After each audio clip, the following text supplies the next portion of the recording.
Your free quote at getethos.com. That's getethos.com.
O'clock in St. Louis. You're listening to TMA. This is 101 ESPN. The show is presented to you by Brown and Crouppen, Tim McKernan, Doug Vaughn, Martin Kilcoyne, Jackson Burkett, Chairman Kurt with you on the program. And Doug, we've got a Jim Dandy. All right, that's good to hear. For you today as Doug Armstrong speaks and Billiken and VCU fans fight. Scrap, you know. It's a Sadie Hawkins. You're the cute girl at the square dance. Jackson and Chairman Kurt are the handsome young lads. Jackson, of course, representing hockey, as he is ice or otherwise. Ice, as he's doing a feature, a 30 for 30, actually, in Chris Pronger's career as a forward today. God, I heard that. That was unfortunate. Oh, you weren't here in the studio for that, I was on my you? way to the doctor's appointment, and I heard it, and I was screaming at the radio, oh, no. Oh, no. I picked up a reed, and I had to go in for the kill. Yeah, for those of you who are not listening in the 10 o'clock hour, I asked Jackson what position Chris Pronger played after he joined us as a wonderful surprise guest. He eliminated goaltender, and I thought that was pretty impressive. I don't think he gets enough credit for that. Yeah. And then he chose forward. And Martin, that text inbox, which you are fascinated by 3 months into your tenure here on the program. Wow, it was. I may go back. I'm going to go back and review. Damn it, Fiddle. Yeah. Jamie Rivers says Chris Pronger might kill him. That's what he said. I have to wear that one. You know, we're Like he wore the C. You're going to wear that one. Mm-hmm. yeah. You know, who are we if we are not? I don't know what I was going to say there. Regardless, It wasn't bad, though. Yeah, I like that you just pressed eject as quickly as you did. it wasn't going anywhere good. So Jackson will represent the hockey side at the Sadie Hawkins, and Chairman Kurt will represent the basketball side for the Billikens, the win. And then the brawl in the stands. Doug, you're the cute girl at the square dance. Who are you going to dance with in this wonderful Sadie Hawkins? I guess the brawl is I think the that's lead. the right lead. I think that's the right lead. It's newer. Yeah. Well, Army's addressed us before. He's had these sort of State of the Union. Hey, you called that yesterday. You called it. You said it feels like an Army presser kind of day. Mm-hmm. It's usually when the team tanks and the coach is sort of frustrated. Army's like, all right, I'll wear it for a minute. It'll come out. And usually he's tougher on the players. He usually kind of rips the room. Yeah. So the coach doesn't have to because he doesn't care. He can do it. And he made a point. He said, this is not a State of the Union. Yeah. Like, hey, that's what I like to. It is a State of the Union. But he's done that before. We haven't seen a SLU brawl in the stand. I don't know that. I'm sure it's happened, but I don't remember it being this prominent. Yeah, I don't ever remember one, really. But that was a pretty good argy-bargy last night. Behind the VCU bench, it's a 6-point game with 1:10 to go, and then you have a lengthy delay. I was not working TV last night. I heard Chris May told Fox 2 something about it's unfortunate, we're investigating, but I don't know that we've heard any clarity, like what happened. That's right. I asked Jackson, bothering him, what time was this, 5:30 this morning? I said, hey, have you been able to find sound from anybody, SLU VCU? And Jackson informed me, this kind of surprised me, that college basketball programs don't necessarily post the full pressers right away. They do, but it won't be until later this afternoon. Is that correct, Jackson? Yeah, so they often will post the full presser, like you said, just it comes up later. And shout out to all the local TV people out there who do a great job of posting clips from the presser. It really helps out the morning. Martin, how do you feel about that? Really We'll take the win. It really helps out morning radio folk, especially an 8 p.m. college basketball game. Late Games, it's tough. Yeah, because the first, would you say 38 minutes will go until about 9:50, and then those final 2 minutes will go until about 10:30. If it's a close game, man, it's an epidemic. Ugh, man, it can be tough. And especially with last night's game, we were almost home in a decent amount of time, and then boom, it takes forever to get that back going again. You got to make sure everyone's safe. Well, I was watching the game live with my 7-year-old because we're going to the game. Doug, we have a date with the Kilcoyne family on Friday. Like family night out. Family Just night what the out. Billikens need is more families. That's right. And so I said, hey, this is, he had basketball practice earlier in the night. He's getting into the game. And I said, hey, here's where we'll be. Here it is. They're playing a good team. Let's watch the final few minutes. And I'm just kind of watching casually since they're up by a comfortable margin. And he goes, Dad, what's going on here? They always fight in the stands? Because he's never really watched a game. Yeah. And I go, the hell's this? Is this Malice at the Palace? Normally, when you see a fight, it's maybe two guys getting into it, and that's about it. But this one, there's at least half a dozen, maybe more people at some point pushing and shoving each other. Yes, it was large. Yeah. The clip that I've seen quite often on the Twitter tweets, there's an older guy wearing St. Louis University blue who is being pushed over, and then a bunch of people try to come to his rescue and then pull the guy who I believe was from right behind the VCU bench off of him. But there were a bunch of people involved. I don't think this was just two guys. Yeah. Then CBS Sports, which was carrying the game, was initially showing it, and there was a taller, bald St. Louis University fan who they were trying to get out of there. He was angry, and then they stopped showing it, and then the play-by-play guy took an opportunity to virtue signal to the broadcast audience, and that's always wonderful. There was a chokehold at one point, as I'm watching it now. Yeah, like the sleeper hold. Is that Kerry Von Erich? No, he went right for the kind of the jugular, right? Just an older guy as he slumped backwards, and it was very unusual. When there's that many people involved, it leads you to believe that maybe there was a lot of trash talking going on, and the tempers were on edge for not just one or two people, but several around there. And that's where the visiting team's family will sit. There's a ton of speculation. And Philip Russell is a St. Louis kid. He went to Vaughn, played at SLU, is on VCU. There's a lot of stuff people are texting in about it. I just don't know what role him being on VCU played. I don't know. And I don't want to speculate because people are saying his family was in the middle of it. I'll try and reach out to some Vaughn folks that might know his family and hear more about it. But clearly, it's behind the VCU bench, which is where their friends and family sit. I've been in that area before, and you're out of town people. So it's fair, I think, to assume there was some words back and forth to the VCU portion of the crowd, and that elevated things. Something, again, I don't want to be unfair to anyone because I don't know for sure, but there's a lot of stuff. Tim, on Reddit, they're talking about it. Where's the video from a fan? Isn't there always footage? You know, like our Eagles guy who went nuts. Oh, yeah. There's always somebody rolling with their, and I think Tom McCarthy was calling the game. He even said, well, in this generation, everybody's got their phone out. That's right. Maybe the chairman can find somebody's personal, because we had sort of a wide shot, Tim. We call it in TV a wide shot. Pretty good video here, Martin, if you haven't seen it yet. Yeah, you haven't seen it, man? Well, no, I've seen it. I'm asking if anybody was sitting next to him with their camera. Call in. 314-974-0101. Yeah, well, because Tom McCarthy said everybody has their phone. I saw the TV coverage. What I'm asking is somebody right there going, here's what happened. I was there, and this guy yelled this. Kind of like our Eagles story, how it call in if you can give a first-person anecdote. Ours is the type of presentation where hosts ask listeners to citizen journalists cover the story. Callier and Thompson phone lines 314-974-0101. That's how you can get involved in the program. It overshadows, for better or worse, what was an impressive performance. I was watching that game from start to finish, matter of fact. And as Josh Schertz noted, for number one, well, do you have audio of him? He was very complimentary of the crowd there last night. You know, our guys were feeding off the energy of the home crowd. They were into it. I think, you know, they lifted us at times. We were tired. Students were awesome. You know, they impacted the game in a positive way.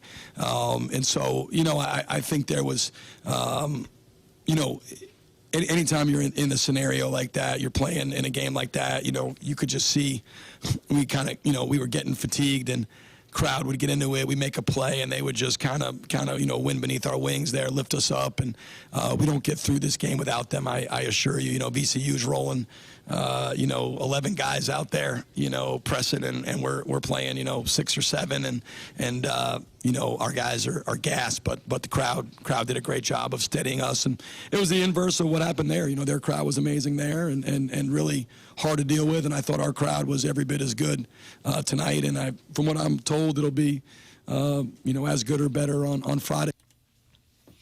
He heard we were coming. Clearly. Yeah, that does sound like that was about us. Did you take it? Is that? I did.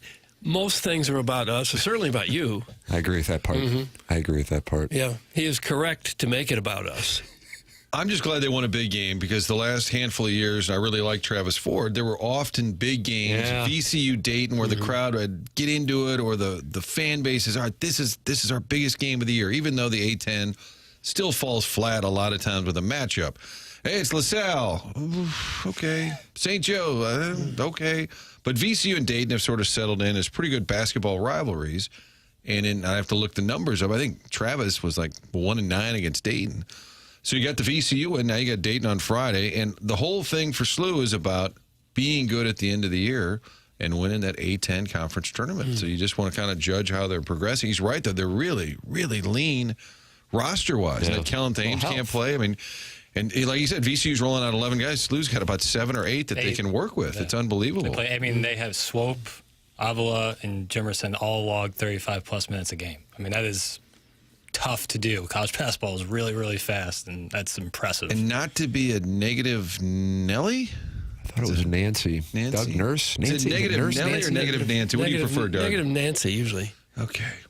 But to win that A-10 conference tournament. Or Debbie Downer, I guess. Debbie Downer. You better get the highest seed you can get, play the least amount of games, because that's going to be hard on your group. Yeah. That's a thin roster. To make a run playing back-to-back-to-back could be a little bit of a challenge. I think there's a day off. Isn't there a weird like Friday off at the A-10 tournament, which may benefit them. I'm getting these too far ahead.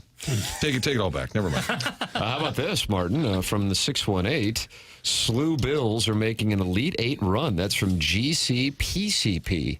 Jackson, I guess I can see if I can get some action on that. You would get pretty good odds. Is that right? I mean, you going to pay plus 500? I'll go. I mean, I'm sorry, plus 5,000. That sounds more right. I mean, yeah, that'd be just to make the tournament. They're probably in the plus 500 to 800 range. I'd have to assume. I mean, winning the A-10 tournament is no small task, and that's what they have to do if they want to go dancing, as I like to call it, Doug. Wow, that's creative. Did you invent that? Oh yeah, well, I don't understand it. It's a big dance, you know. Okay. 68 teams. Right. Tim and Martin better bring their brass knuckles on Friday night. That's from Kevin at the lake. I'm looking at the slow-mo of this fight. There's one older gentleman who's got to be mid-70s at least, and they're crawling over him and diving over him. He's just clinging to life. I think I'm seeing the to same try video. to avoid the storm. Yeah. Stanford Steve was tweeting about it. Was he? I'm a big Stanford Steve guy from the SVP podcast and Sports Center, and he was tweeting about it like fiasco in St. Louis. The thing... Boy, first Terrell Davis, now this. If you're sitting lower than the people fighting, don't get involved with the fight. You can't fight up. I think what happened was once people saw the older guy, having people on top of him, that people, for their better nature, unlike like the Biz fight in Scottsdale, right. Where they hid out in the restaurant, we're like, okay, we got to help this guy out. Totally. I think that's what it was. Yeah, I would have to assume because if 99% of people are playing Peacemaker, it looks like a massive brawl when really people are just trying to keep the peace. Yeah, I think that's most of what it was. Yeah, I do see the one choke. I don't really see a lot of punches thrown. There could well have been a punch thrown before the TV cameras caught it, however. Yeah, fighting in the stands is never a good play. Well, there's a big opportunity for citizen journalists, Doug, to call in or send their video in. Call in, big eyewitness. 314-974-0101. Collier and Thompson phone lines, 100 West Dental. Online at 100westdental.com, or you can call 636-585-0100. A huge offer going on right now that if you mention my name, you get $1,000 off Invisalign. And if you're on the fence about Invisalign, at 100 West Dental, they have a digital scanner that can show you a simulation of what it's going to look like before you even go through with it. If you don't have dental insurance, that's not a problem. The membership plan aids in the cost of dental work for those who don't have dental insurance. It's 100westdental.com. No phone call needed to get in. Just check the calendar online for availability and book right then and there. Dr. Brandon Pryor and his team with incredible facilities right off of Manchester and Baldwin. Really impressive. Does not feel like you're going into a dentist's office. It is the newest technology. It's 100westdental.com. Dental health impacts the rest of your body's health. Don't separate the two like it's insurance. It matters. Get checked up. 100westdental.com. Ladies and gentlemen, this program is called TMA. It's presented by Brown and Crouppen on 101 ESPN and the TMA STL YouTube channel.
May 101 ESPN. Tim McKernan, Doug Vaughn, Martin Kilcoyne, Jackson Burkett, Chairman Kurt.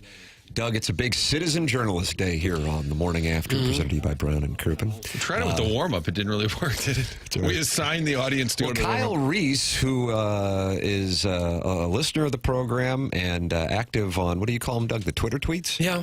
He sent me a DM. He was ready to do it, but then he apologized something. But he does good work. We need to have him on the program.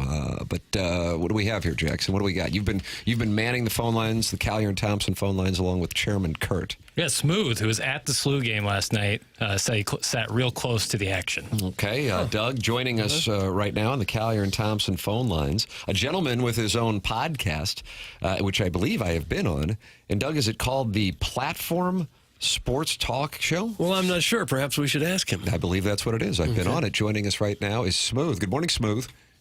Hey, good morning, y'all. And yes, you are correct. The Platform Sports Talk Show, your Wednesday night sports delight, goes on every Wednesday, everywhere on social media. There you go, Doug. There it is. Tonight. Okay. Today's Wednesday. Can't wait. Yeah, and yes, and as Tim said, I had the pleasure of having him as a guest about maybe 2 years ago now. Yeah, and I feel it like was, that's what it was. Yeah, it was one of the best shows we had, man. Very open dialogue. Shared a lot of stories, and it was just a great time. Hold on. Is Smooth a lemming? It was a light This gong. call is all about. I don't think people realize just how beloved I am. Is this, off? is this a plant? Was this a plant? Smooth, you texted in to say that you were right there. So what took place? For those of you just joining us, maybe you didn't see it, there was a brawl in the final 70 seconds of the Billikens' win over VCU, and we're trying to find out what caused it. So you're an eyewitness, Smooth. Yeah, so my mother and I, it was her first game ever at the Chaifetz Arena, and I wanted to take her out to the game to enjoy the experience. So we got there super early, sat in our seats, and we saw the mother of Philip Russell, who used to play at Vaughn High School, and she arrived. Her family started coming down. Of course, started getting packed at the arena and everything. So here goes the fun part. So during the game, no hate on, older white people who like to drink, but y'all know how y'all can get at times when y'all can start heckling the refs and heckling whatever, just talking stuff. So anytime there was a play that happened during the game where Philip Russell was involved in it, they would just say, "Oh, that was a foul on him," or "Oh, he missed that shot." And so anytime they would say something, then his mother would turn around. Now, I think early on she was just playing with him, just going back and forth. And so she would say, "That's my son. That's my son, and he going to do it," stuff like that. So going on throughout the whole game. So right at the very end of the game, during that last time out with about 1 minute to go in the game, something got said. She turned around, and she started walking up towards our row. Now, the people that were heckling her, one group of people sat right in front of our row, and then 3 seats over was where there was a man with a nice big can of Bud Light or Bush, whatever one it was talking stuff, getting red in the face. And she started walking up, and she wanted to actually sit in what she thought was an open seat and just continue to play around and just talk stuff. However, one of the men, I guess it was a lady or wife, told her, "Hey, you can't sit here. This is my seat. You got to leave." And she kind of touched her. And there's one thing about black women. If you don't know them, you can't touch them. And the mother said, "If you touch me again, it's going to be a problem." So something to that nature. And then the white man that was sitting 3 seats down from us started talking. So what you going to do? Don't come up here and whatever, talking all this stuff. And my mom and I was like, wait a minute. It came from being playful banter to all of a sudden, I think it's about to be a problem here. So I said something was going on. So I grabbed my mom. I said, "Mom, come over here to my left. Let's go towards the aisle." So all of a sudden, this young black man who was sitting further down to our left, who I think was part of the family or friends of the family, he just walked across my mother and I. And I'm like, oh, wait a minute. So he stood up and just stayed right in front of the white man that was talking stuff, and all of a sudden just swung on him. And all of a sudden, here goes the melee. So I grabbed my mom. I said, Mom, let's go ahead and go up these steps and get up out of here because we ain't got time to, be part of the mess. Now, for a minute, I thought about going viral and using my phone, like, hey, let me record this. But I'm like, no, let me go be smart. My mom is here. This ain't the experience that she deserves to watch. But all of a sudden, the melee was just going crazy. So they, as you saw in the video, they going down the steps, choking and pushing, and the whole nine, and it was just a whole mess. But it all started because the mother and a few of the fans were kind of going back and forth all day, but it was in a playful way. But I think what happened, as my mom was saying, was that the mother instigated it and made it worse by actually coming up to the step, because the mother was like maybe 5 rows down from where the fans were talking stuff from. But she walked up the steps in her mind thinking it was all good. And that's when the white lady was like, hey, this is my seat. You got to go ahead and leave. And then it just got personal and it went out of control. Wow. So we saw a video. There was a taller guy in a Billiken sweatshirt, smooth, bald guy, and they were trying to get him out. Was that the guy that had the exchange, or was it the older guy who was getting pulled down the steps in the video? Or were they not involved with this initial confrontation? So the bald guy, which sat right in front of me, he wasn't having an issue with the mother at all. So it wasn't him. It was the guy that, like you said, was getting pulled down. He was the one that was instigating it even more with the mother. But the bald white guy, I guess because he was cool with the people that he was with, once the melee started, maybe he got agitated by something, whatever, and then he got animated. But no, he originally was not part of the issue. Now, he was one of the ones that was yelling at the refs throughout the game or whatever, but it wasn't anything towards the mom. But maybe that was his wife, that the seat was that she trying to sit in, and the lady said, no, this is my seat. I'm not sure, but like I said, he was part of that group. But when I saw the replay and how animated he got, I was like, oh, man, this man sat right in front of me. So, yeah, it was just crazy. And I don't think they ever had a melee during a basketball game at SLU before. So that was the first, I think. No, I don't remember. You didn't see anybody get seriously hurt, did you? Say it again. Was anybody seriously hurt as far as you could tell? No. And then as my mom and I were walking up the steps, there was a young man wearing all red hoodie, red sweatpants, and he started walking down the steps, and I'm like, uh-oh, this ain't good either. And then you see him on the video. Now, I'm not sure if he was part of the fight, but he was in there trying to get into the middle of things, so I'm not sure if he did anything as well. But it was just a very interesting experience, I would say, last night for my mom's first game. That was her first game. Oh, my. Will you be discussing this on the platform? Yes. So I need everyone to tune in 7 p.m. Central Standard Time on YouTube. Just put in the Platform Sports Talk Show. Tonight is the All Fellas show called The Man Cave, where anything can go down. So check it out. Everyone subscribe to it like y'all subscribe to 101 ESPN and TMA. Oh, fair. And, fair equal. Hold us down. All right. How is it that you haven't had Doug Vaughn, who's the Channel 4 sports director, on the show? I've been so pressed for time. You know what? I'm going to blame McKernan. What's that? He's going to blame you. Oh, you blame me. All right. Well, now we're back on brand. Smooth, thank you for calling in with the first-hand account. And, again, he is the host of the Platform Sports Talk podcast. 7 o'clock tonight on YouTube. Smooth, great to hear from you. Thank you for taking the time to call in. Hey, it was a pleasure. Y'all have a great rest of y'all show. You too. Thank you, man. Thank you. That's Smooth with us here.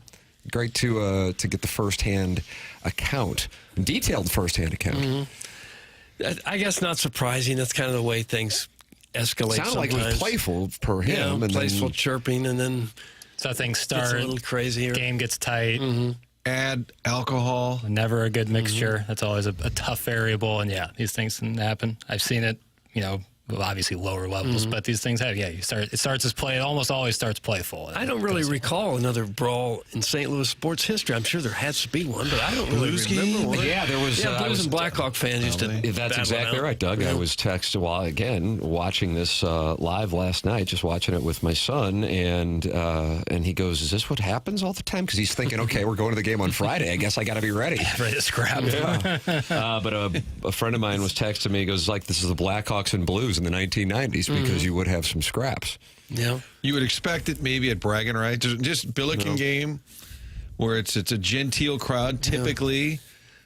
Big picture, people are actually remarkably well behaved at sporting events. I got jumped at a Blues game about 12, 13 years ago. We got Terrell Davis over here. What was going on? I didn't know about this. Yeah, I was the girl I was dating at the time got a little overserved. Blues got a big overtime win, and in celebration mode, she chest bumped a fellow fan who, I guess, took issue with that, and I stepped in to defend her. Next thing I know, I'm on the ground getting kicked and stomped. I come to, and I'm at patios sitting on a bar stool. So You were knocked unconscious? I think alcohol might have played a role in some of the moments disappearing from memory. Those were back in my wilder days. But, yeah, I think it was at least 3, maybe 4 on 1, and I didn't get any licks in. But So it was an unsolicited chest bump that started all this? yeah, she was just fired up about the overtime win. And the guy was on crutches, so he didn't enjoy being chest bumped. That's an important detail. Added context here. What do they call it? Community notes? The torn The meniscus. chairman was jumped. Community notes. Well, it should be noted, his girlfriend chest bumped somebody in. Looking back on it, I wish I wouldn't have defended her and just let her take it. Oh, well, no, you did the right thing. Because of how your relationship turned out, or because of how the fight turned out? I'm not taking any further questions. Council's instructed the chairman to step down. All it takes is one spilled beer or a nacho going over your shoulder that you didn't mean to. And if the guy's in a bad mood or if he's liquored up too, it can happen. But as I was saying, in the big picture, you think of all the sporting events that go on in this country, sometimes 70 or 80,000 fans and almost always 15 to 20 at the college events. The fact that people are almost always well behaved is pretty nice. Yeah. You see about 10, maybe 10 or more scraps from a stadium a year, but when you put that in the context of how many games are played across the United States every year, it's a small number. In other parts of the world, they have these soccer brawls seem to happen once a week. Tim, will you bring security on Friday, you think? I always have security, just because I don't like to interact with people who want to talk to me. Yeah, I was thinking about going. I got your back. You will be okay. You'll be in the. He'll knock somebody over with crutches that might be trying to get to you. Your record might be 0-1. Well, I'm sober now, so I'm going to have a clear He's mind. California sober. Do you have a problem with that term? I'm not sure I understand it. Oh, well, then maybe you can't have a problem with it. Chairman, would you like to explain? I don't drink alcohol, but. Isn't that just sober? Well, occasionally I may participate in other things that some may deem like snorting rails off my tramp stamp. You do drugs, but not alcohol. I don't particularly think it's a drug. It's legal in the state of Missouri, so it's true. Gummies. Yeah. Well, that's still a drug. It can be legal. We have a lot of legal drugs. Sure, but I abstain from alcohol. Okay. I feel like California sober is I don't have a drinking problem, but I do it for health reasons. No? Doug, do you accept that? I'm not sure I'm going to accept that. It feels like a California thing. But if you're doing, California call-in. If you're doing recreational drugs, that's probably not for health reasons. I mean, it can be, but it probably isn't. But he's not doing alcohol for health reasons, and then he chooses to do the gummies because he feels it's healthier than drinking until he pushes somebody over in crutches. I have a feeling it's not gummies. Is it gummies? It's not. I'm not. Do you take pot? Nicely done, Jackson. Plowsy call in. Yeah, for real. I need pop people to call in. I need California to call in. We've settled what happened at the Well, we've gotten one anecdote. I'd like to hear if we can get multiple perspectives. You're welcome to call in. Doug, is a Citizen Journalist Day here? That's what it is. Yeah. But I would say there was great detail in his story. Some people said, why do we need to know white or black? But I think if you've seen the video, it's important that he pointed out certain people. You're welcome to give, if you saw it, please, 314-974-0101, Callier and Thompson. phone lines. And again, to emphasize, the Billikens played a hell of a game, and they were, as is the case, anytime Josh Schertz is in here, he's talking about, we're shorthanded. They might have gotten more shorthanded with Thames' situation. And so that's a damn good win. And if you can get both wins against these two big opponents this week, that's a hell of a week for a team where he acknowledges they're going to have to win the A-10 tournament to get into the NCAA tournament. But that positions them quite well, as you were seeing them go up against a team that was 16-4 going into the game last night at Chaifetz. The other big story is what Doug Armstrong had to say yesterday and what the Blues did. We will go through those conversations with not only Doug Armstrong, but Jim Montgomery. That's coming up here in a matter of moments. And Doug, what the lead you say is the Design, Air, Heating, and Cooling Email of the Day standings, because we only have 3 more days left in the month of January. And the self-made stay-at-home Ledoux mom got a win yesterday, didn't she? I believe so. Yes. Yes.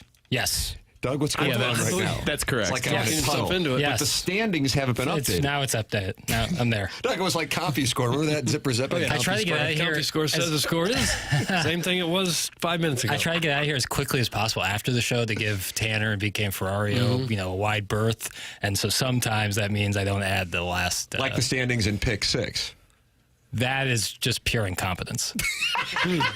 That has nothing. I don't know if anybody can argue with that. Yeah. I mean, it's like, okay, I think we got to stand down there. Honesty. So the self-made stay-at-home Ledoux mom is leading Buck Swope by 2. She can clinch today and become the first ever lady to win the Design, Air, Heating, and Cooling Email Month standings.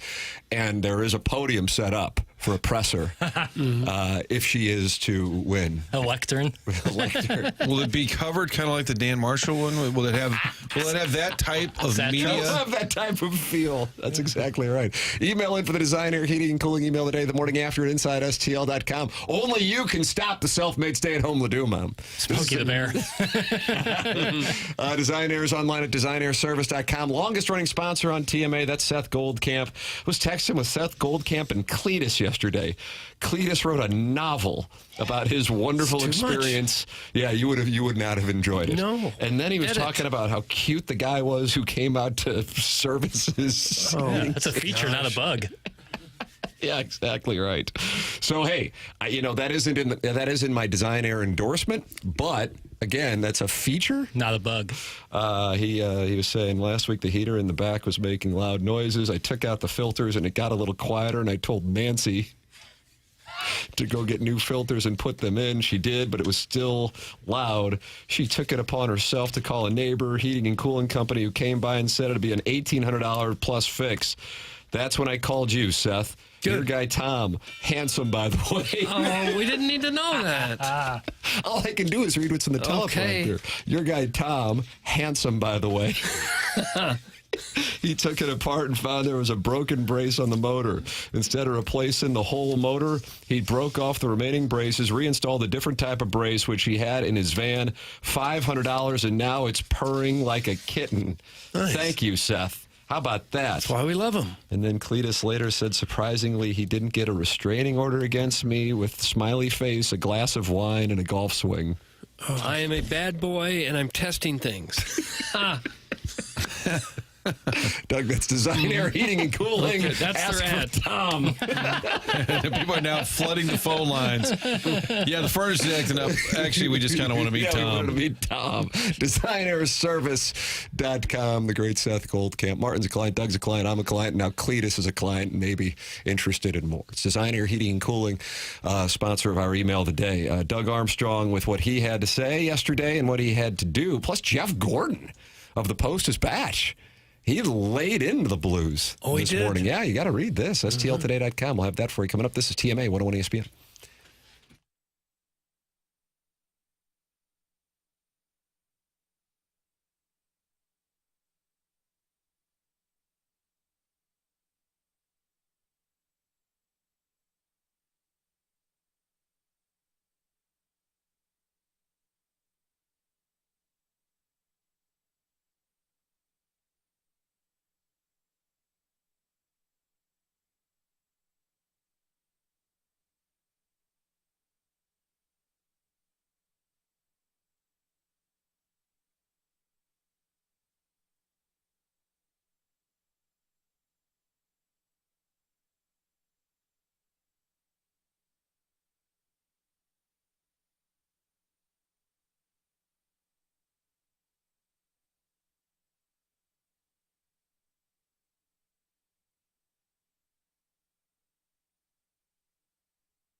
This is Action Jackson with a Sports Center update driven by Johnny Londoff Chevrolet and Johnny Londoff Autoplex. The Blues are off tonight, but back in action on Friday night as they take on the Colorado Avalanche. You can catch that game right here on 101 ESPN. Pre-game at 7 p.m., puck drop at 8 p.m. Tomorrow night you can catch Grizzlies and Rockets right here on 101 ESPN. Pre-game at 8 p.m., tip-off at 8:30 in Houston. That was another Sports Center update driven by Johnny Londoff Chevrolet and Johnny Londoff Autoplex. See them at londoff.com. Chevy, together we drive. Are you kidding me?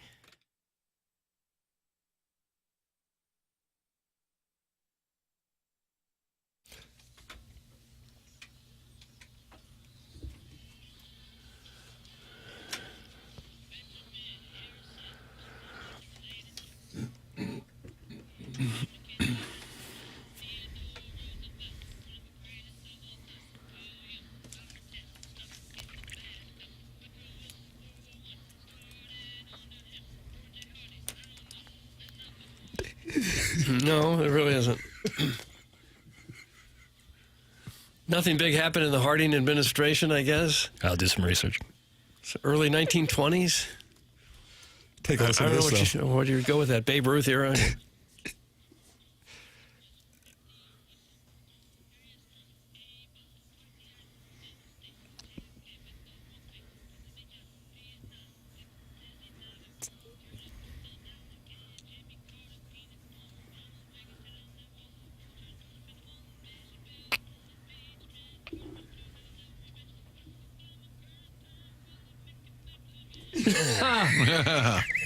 Ripped from today's headlines. There's a certain genius to take that song and marry it with all of the presidents. Thank you. Thank you for acknowledging how brilliant it is. Doug has been critical of Acoustic Sessions' work. I don't know. That's a great song. Just the concept alone. I'm not saying execution, but the concept is really unique. In the room, they had a plan. They went out on the ice, and they weren't able to execute. Speaking of which, here they're not happy with us in the text inbox, Doug. That's new. Air Comfort Service text line 314-399-9646.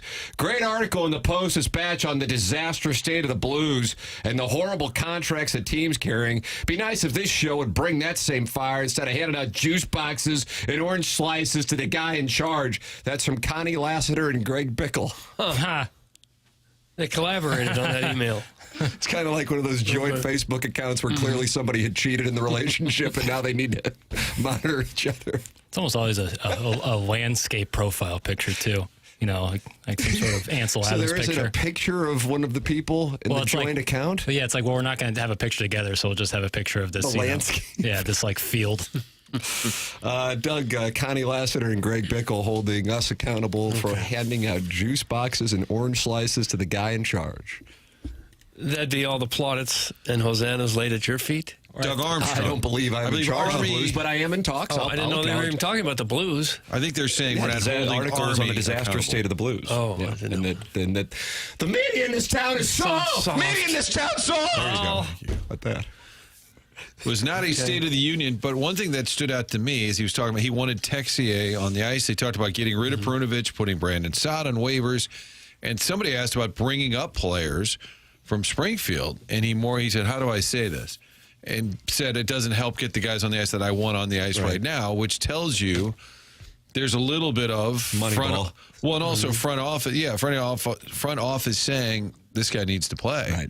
And that's the modern state of pro sports where the front office, not saying dictates the lineup, but he kind of gave you a peek behind the curtain that he's telling them this guy needs to play. And specifically, he was talking about Texier. Here is Doug Armstrong yesterday. All right, hit the lever, please, Pale. Obviously, the production's not there. I think he scored in 4 games this year. He's got 7 goals, 2 goals in 3 games. So, and we've, for a couple of years, we've really nibbled around the edges, bringing in, obviously, different coaches, bringing in different support players, and but the record is still the same. And I think when I look at Broberg and Holloway and Faska and Suter, I think they've done a nice job coming in, doing what we've asked them to do. But there's been a group that's been here for a while that things don't seem to be changing, and collectively you have to start chipping further and further up. Jeff Gordon writes this morning, and you can read it at stltoday.com. The Blues were born in 1967 when an expansion draft brought grizzled veterans with winning pedigrees. These veterans set competitive standards while ruling the NHL's expansion side for the first 3 seasons. Barkley and Bob Plager helped maintain those standards as the franchise persevered through the turbulence that followed. The Blues somehow stayed true to their roots throughout the decades, through Final Four teams under Jacques Demers and Joel Quenneville, the 2019 Stanley Cup run under Craig Berube, and into its current retooling period. And then the Blues fell from the Western Conference playoff race by failing to exploit a favorable schedule this month. Said Doug Armstrong, we had an opportunity to gain ground, and we lost ground. And that's the soul-searching for all of us. Captain Braden Shen responded to another lackluster start by dropping Vancouver's J.T. Miller with a big right hand. Somewhere up there, the Plagers nodded. This franchise has seen many hard times, but it has always fought back. It needs more of that right now. The Blues give a hard hat game award to players who do tough work. The trophy shoulder pads worn by former Blues grinder Kelly Chase, a Plager disciple. Chase never backed down from an on-ice challenge, and he doesn't back down from life challenges. He's taken on cancer and leukemia battles straight on through multiple rounds of grueling treatment. After setting an example for fellow players, he has set an example for fellow cancer patients just as Barkley Plager did while persisting with his fight with brain tumors. These are the sorts of men who came before the 2024-2025 Blues. Shen led a contingent of them to Friday's Blues Hall of Fame induction ceremony where they could feel the connection. Hopefully, they paid attention. Jeff goes on to write about Wayne Babbage, Curtis Joseph, some of the quotes he got from Bernie Federico, and others who were in attendance. And then he finishes it off by saying this. Hockey's evolved since those days. Fighting's infrequent. The NHL sanitized the product to appeal to a broader audience and promote player safety.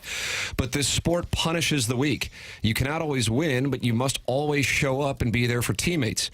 Armstrong made some minor changes this week, putting Saad on waivers and trading Perunovic to the Islanders, but the big changes must come from within the players themselves. The Blues need to dig much deeper, just as so many of those who previously wore the blue note did.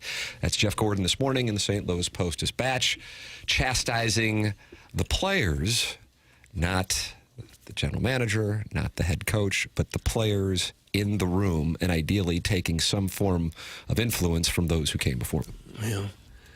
Well, you've got to have the players with enough talent to win, too. That comes into it. And the signing of Brandon Saad, that's a big swing and a miss. I mean, this guy won 2 cups with the Blackhawks. They were expecting big things from him.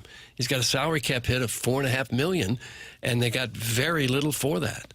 So that was a big hit. That was a big loss that didn't come through at all. And you can blame the players and say they didn't understand that this was their chance with a extended homestand to make up some ground. But if you just haven't got the talent, you haven't got it. And I kind of think that's where they are right now. They just don't have enough difference-making players to climb the standings and be a playoff competitive team. Armstrong mentioned the top 6 not being consistent enough or producing enough. I agree that they're a little short on talent, but I think at times the talent they have, they just sort of check out. And there's more and more questions now. You'll hear Montgomery was asked, I think, pre-skate Monday about the room, and he said, I try and stay out of there. And JR is going to be here later. He's there every day. I think there's increasing frustration from Shen. Somebody texted yesterday and said, your captain can't be a third-line center. I don't agree with that. Like, you have to be the superstar on the team. If you've got a great, work ethic and a loud voice, a respected veteran. Like Shen's a respected veteran. He's not a star player. I mean, that's an interesting question. Do you have to be an Ovechkin to wear the C? I don't think you have to be, but there does seem to be a lot of fall off from the messaging in the room. And JR asked Army about this as the 3rd coach in a year plus. And he said the Bannister deal with Army with getting Monty was sort of unique, that we wanted.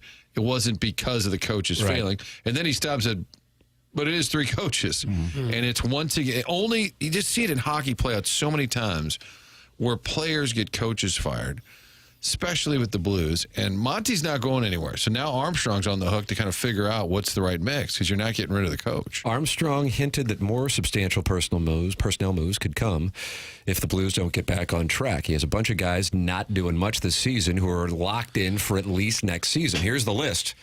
This is not going to be inspiring. Doug, once again, we are in the winter of our discontent in the St. Louis sports calendar. When we look at the Blues season and we look at what is on tap for the Cardinals' upcoming season. God bless our Battlehawks. Amen. And the Doggies.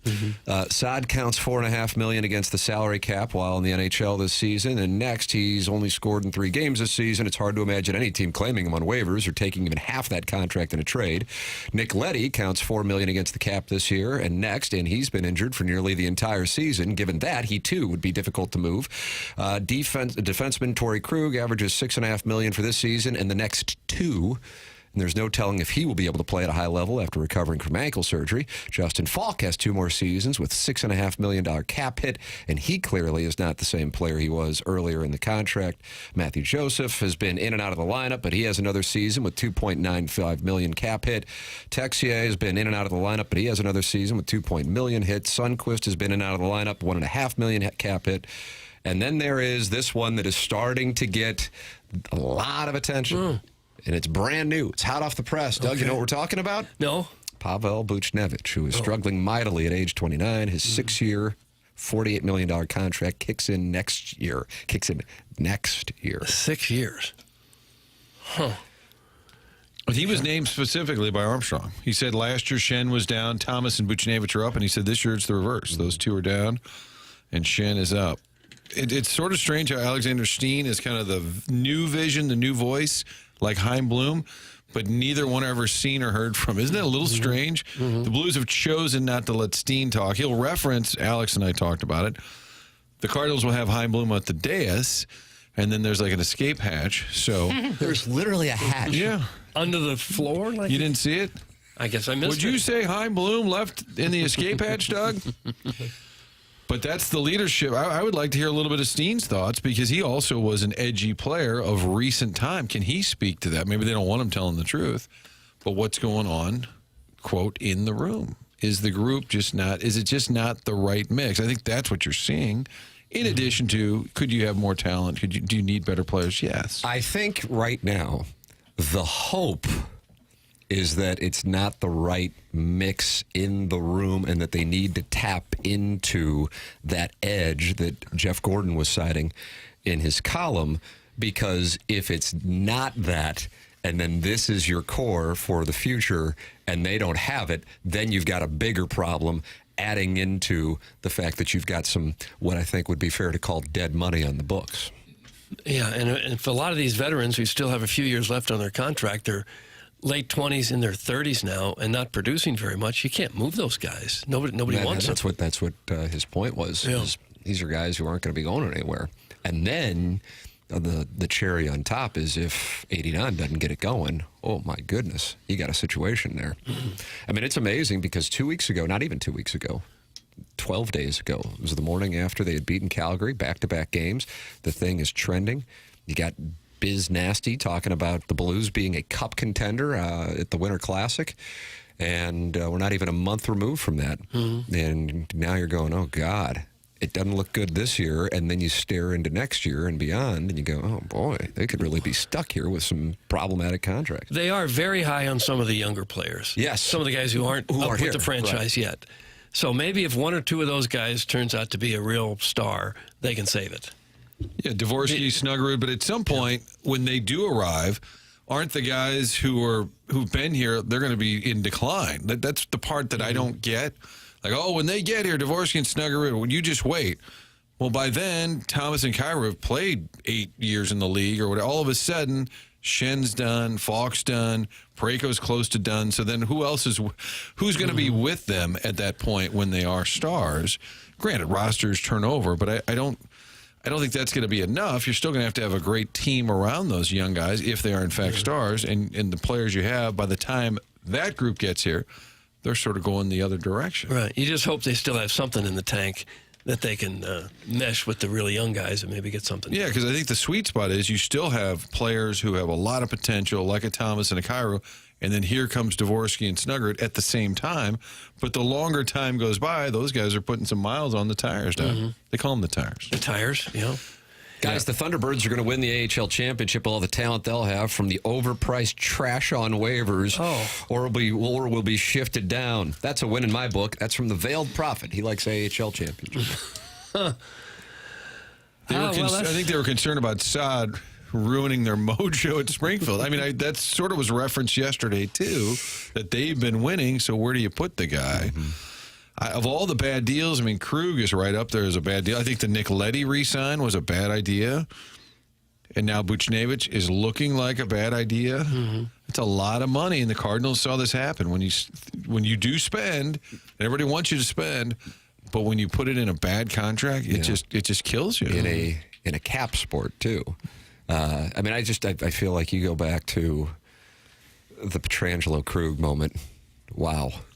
What a sliding door that is. That kind of started it. What a sliding door that is. And now it looks like we could be in our third straight year of not making the playoffs. Still a ways to go, obviously, but they're not on pace to make the playoffs. This would be 3 years in a row. And the last 2 years, they haven't finished higher than fifth, even in the division. Attendance is starting to suffer a little bit. You know, they're in a spot right now. You're welcome to give your thoughts. 314-974-0101. Collier and Thompson phone lines. Brown and Crouppen is the presenting sponsor of the program, and they are online at brownandcrouppen.com. Andy Crouppen in studio yesterday. Always great to talk it over with Andy, his father, Terry, or Ed Herman on TMA. They have been in business in the St. Louis metropolitan area since 1979. They're local. And if you're in a spot where you're going to need Brown and Crouppen services, don't you want somebody who is local, who knows and is proud of the St. Louis metropolitan area?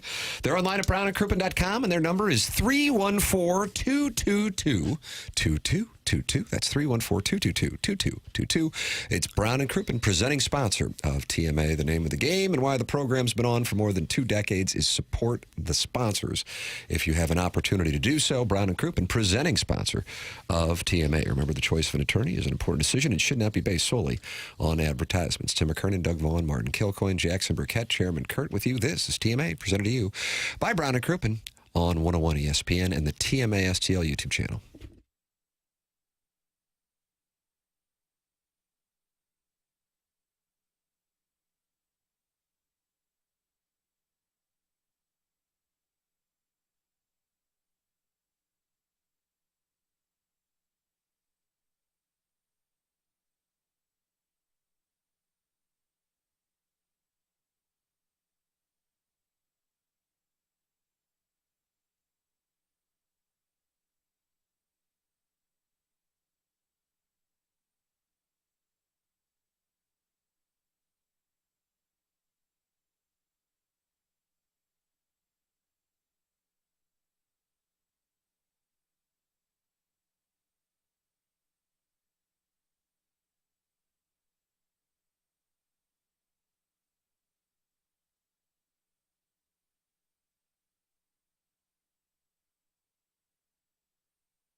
Nice.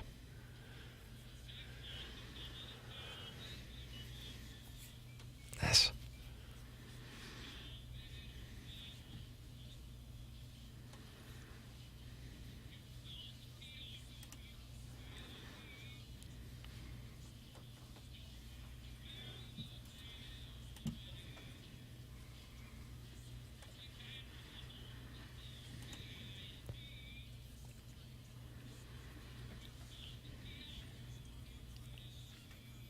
Oh, you catch that, Doug? No, what's happening here?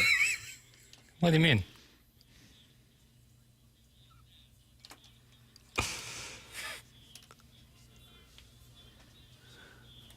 This guy posts like a Chiefs song every single day, so safe to say I got plenty. Okay. This guy posts a Chiefs song every day? Blaine Howard. Doug Blaine, Blaine Howard. BH. Yeah, you call him BH. I remember that. You related to David Blaine?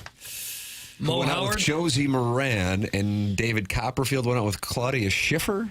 Is that correct? I don't know who he I dated. feel like we visited this topic yesterday, and we need to talk about it daily. Ladies and gentlemen, the program is The Morning After. It's presented to you by Brown and Crouppen. My name is Tim McKernan, and if you're watching on YouTube, you can see Doug Vaughn, and he has chosen to wear blue today to match those baby blues. Wow, what a treat for the audience in YouTube. Little piece of eye candy, Tim. That's how I got my job. That's how I've stayed in the business for more than 40 years. Martin, you're paying tribute to Burkett. I feel bad. I was trying to wear the TMA hoodie today that you dispensed yesterday. Yeah, but I our left guy it in my Mike car Flanagan. overnight, and it was freezing this Oh, yeah, morning. I that's thought, bad. I'll just throw this on. Chris May, I apologize. Should be wearing some Billikens gear, although Marquette did get another Big East win last night. I did go to the doctor yesterday. Boys, we think... They What do we said got? Chest x-ray. They didn't do a chest x-ray. Leprosy? They did the stethoscope, and they believe it's a form of bronchitis. So I've got some syrup right here. Oh, scissor. Yeah. And so if you have any... So if your eyes get real low, Yeah. If there's any coughing fits, I'll just knock down a few of these, and I'll just start yelling at fans. I'll have to carry you out out of the studio today. I am I guess so is Chairman, so is Jackson in the TMA. This is brand new stuff. The Anyone But the Chiefs hoodie and T-shirt, that's gaining steam as the Super Bowl approaches. TMASTLshop.com. I've been working on integrating, God, it's awful, it's torture, the TMASTL shop with Instagram, and it is one of the most exhausting things. Why and is you would think that? I have no idea. Jackson giggles like a little schoolgirl don't mean to. when he comes into the studio, and I'm like, I can't get this damn thing to work. Yeah. And even our guy, Mike Flanagan, who makes all the TMA merch, he's like, the process, and that's what he does. That's his career. Right. He goes, it'll drive you nuts, integrating merch with TMSTL shop with social media platforms. They'll drive you up the wall. Beats the hell out of me. But anyway, TMSTLshop.com. You can get this, the new hats, and also the Anyone But the Chiefs hoodie and T-shirt, TMSTLshop.com. They're not happy. Let's see. They're not happy with us in the YouTube chat for the Wouldn't think so. Design, Air, Heating, and Cooling email of the day. What? What happened? I don't know. And they're not happy with us in the Air Comfort Service text line for our Blues and Cardinals opinions. Doug, it's another Sadie Hawkins here, Fisher Window and Door Store, 8 o'clock hour. Which one do you want to go to first? Their unhappiness with us in the YouTube chat for the Design, Air, Heating, Cooling email today, or their unhappiness with us for the Blues and Cardinals and our opinions? Let's go unhappy with us in the YouTube chat. All right. The bastard James Hahn texted in, why are... I lost the text, but it was like something like the unbridled fats so unhappy about... What makes a fat unbridled? Like he's Jackson? completely given up? Yeah, He's like going to just continue to eat, right, try to like- gain some weight every day? not afraid of the consequences of both what they eat and what they say. Proud of the gut? Sure. Yeah. Embrace the boiler. All right. Let's see. Jackson's conscience is saying email of the day is rigged with Chairman Vladimir having his thumb on the scale of the Design, Air, Heating, and Cooling email of the day. I just don't get it, man. Stag then responded, self-made stay-at-home Ladue mom shouldn't have even gotten through the filter. Then one line was what won the whole thing. Terrible. I've lost faith in KG. That's from Stag. Don't listen. You know what? If you don't like it, have your own little email contest, and you can Oh pick my who wins. God! The chairman! Let me ask the plowmaster this. That email yesterday was phenomenal. The bin to chin line was just the cherry on top. I feel like yesterday was one of our best bad matches in the past month or so. Yeah, Buck was good. They were all good yesterday. Early on, I thought KG would do his own thing, but Pale slowly made him fall in line with bland emails. We need the greats now more than ever. That's from Jackson's comment. I don't know. I like watching Martin's facial reaction. I'm just trying to take it all in. I'm trying to decipher. Doing my best to decipher. They can't say some of the things they used to say. They used to be super So is that vile. their They can't anger? do that anymore. I don't get it. Misty Pops has been emailing in. He's got 3 wins. Like, what do you want? He can still win this tournament. There's 3 more design, air, heating, and cooling emails of the day to go this month. Misty Plops could still win this thing. Buck Swope could still win this thing. I mean, is Misty Plops not an all-time great? Like, what are these? Like, I don't get it. Doug, your Mount Rushmore of TMA. I don't really have a Mount Rushmore for you.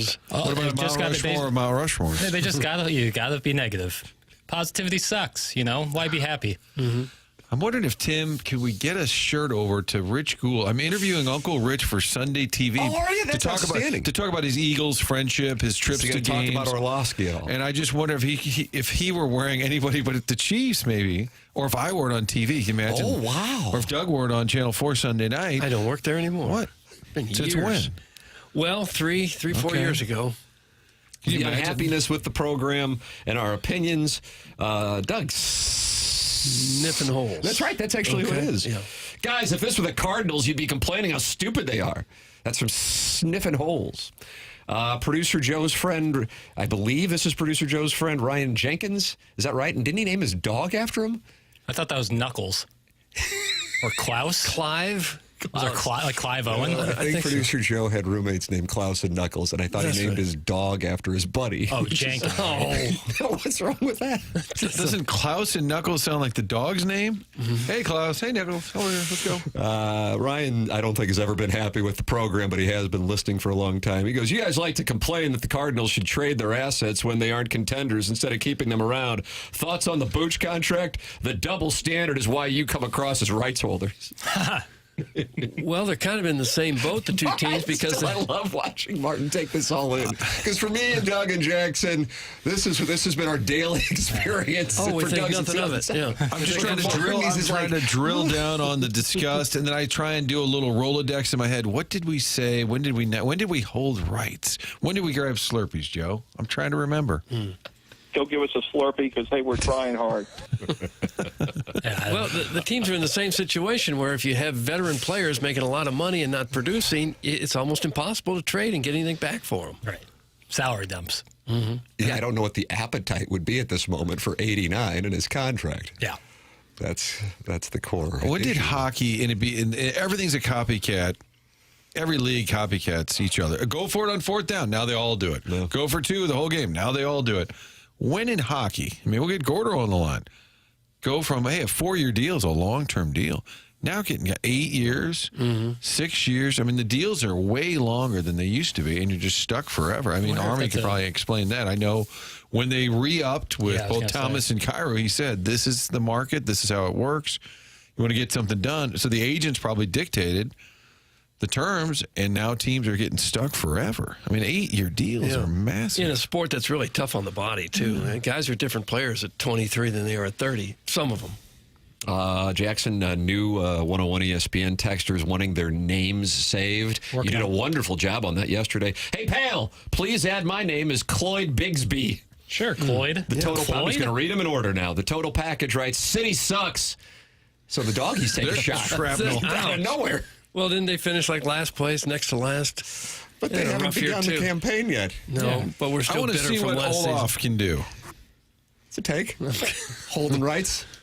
Olaf Melberg is the new coach, Doug. Chairman Stephen Wildwood says, I see Jenkins every now and again. He lives in $1 million hood. Oh, really? In Afton. Well, that would get the plowboy going. Anytime we talked about housing prices in Afton, he would get all banty. Really nice neighborhood right behind Tower T now. Yeah, he was So you dubious. can ball strike and then go home. Just walk there. I was hitting a Tower T once, and they said, wait, you have to, they actually said this, you have to put that driver away because of those houses behind the fence. Oh, look at you, Bryson. I said, you really think I am about to hit a driver 410 yards to you over a net that's 60 feet high? You're a high traj guy. That's what they said. High fade. Sorry, sir, you can't hit your driver.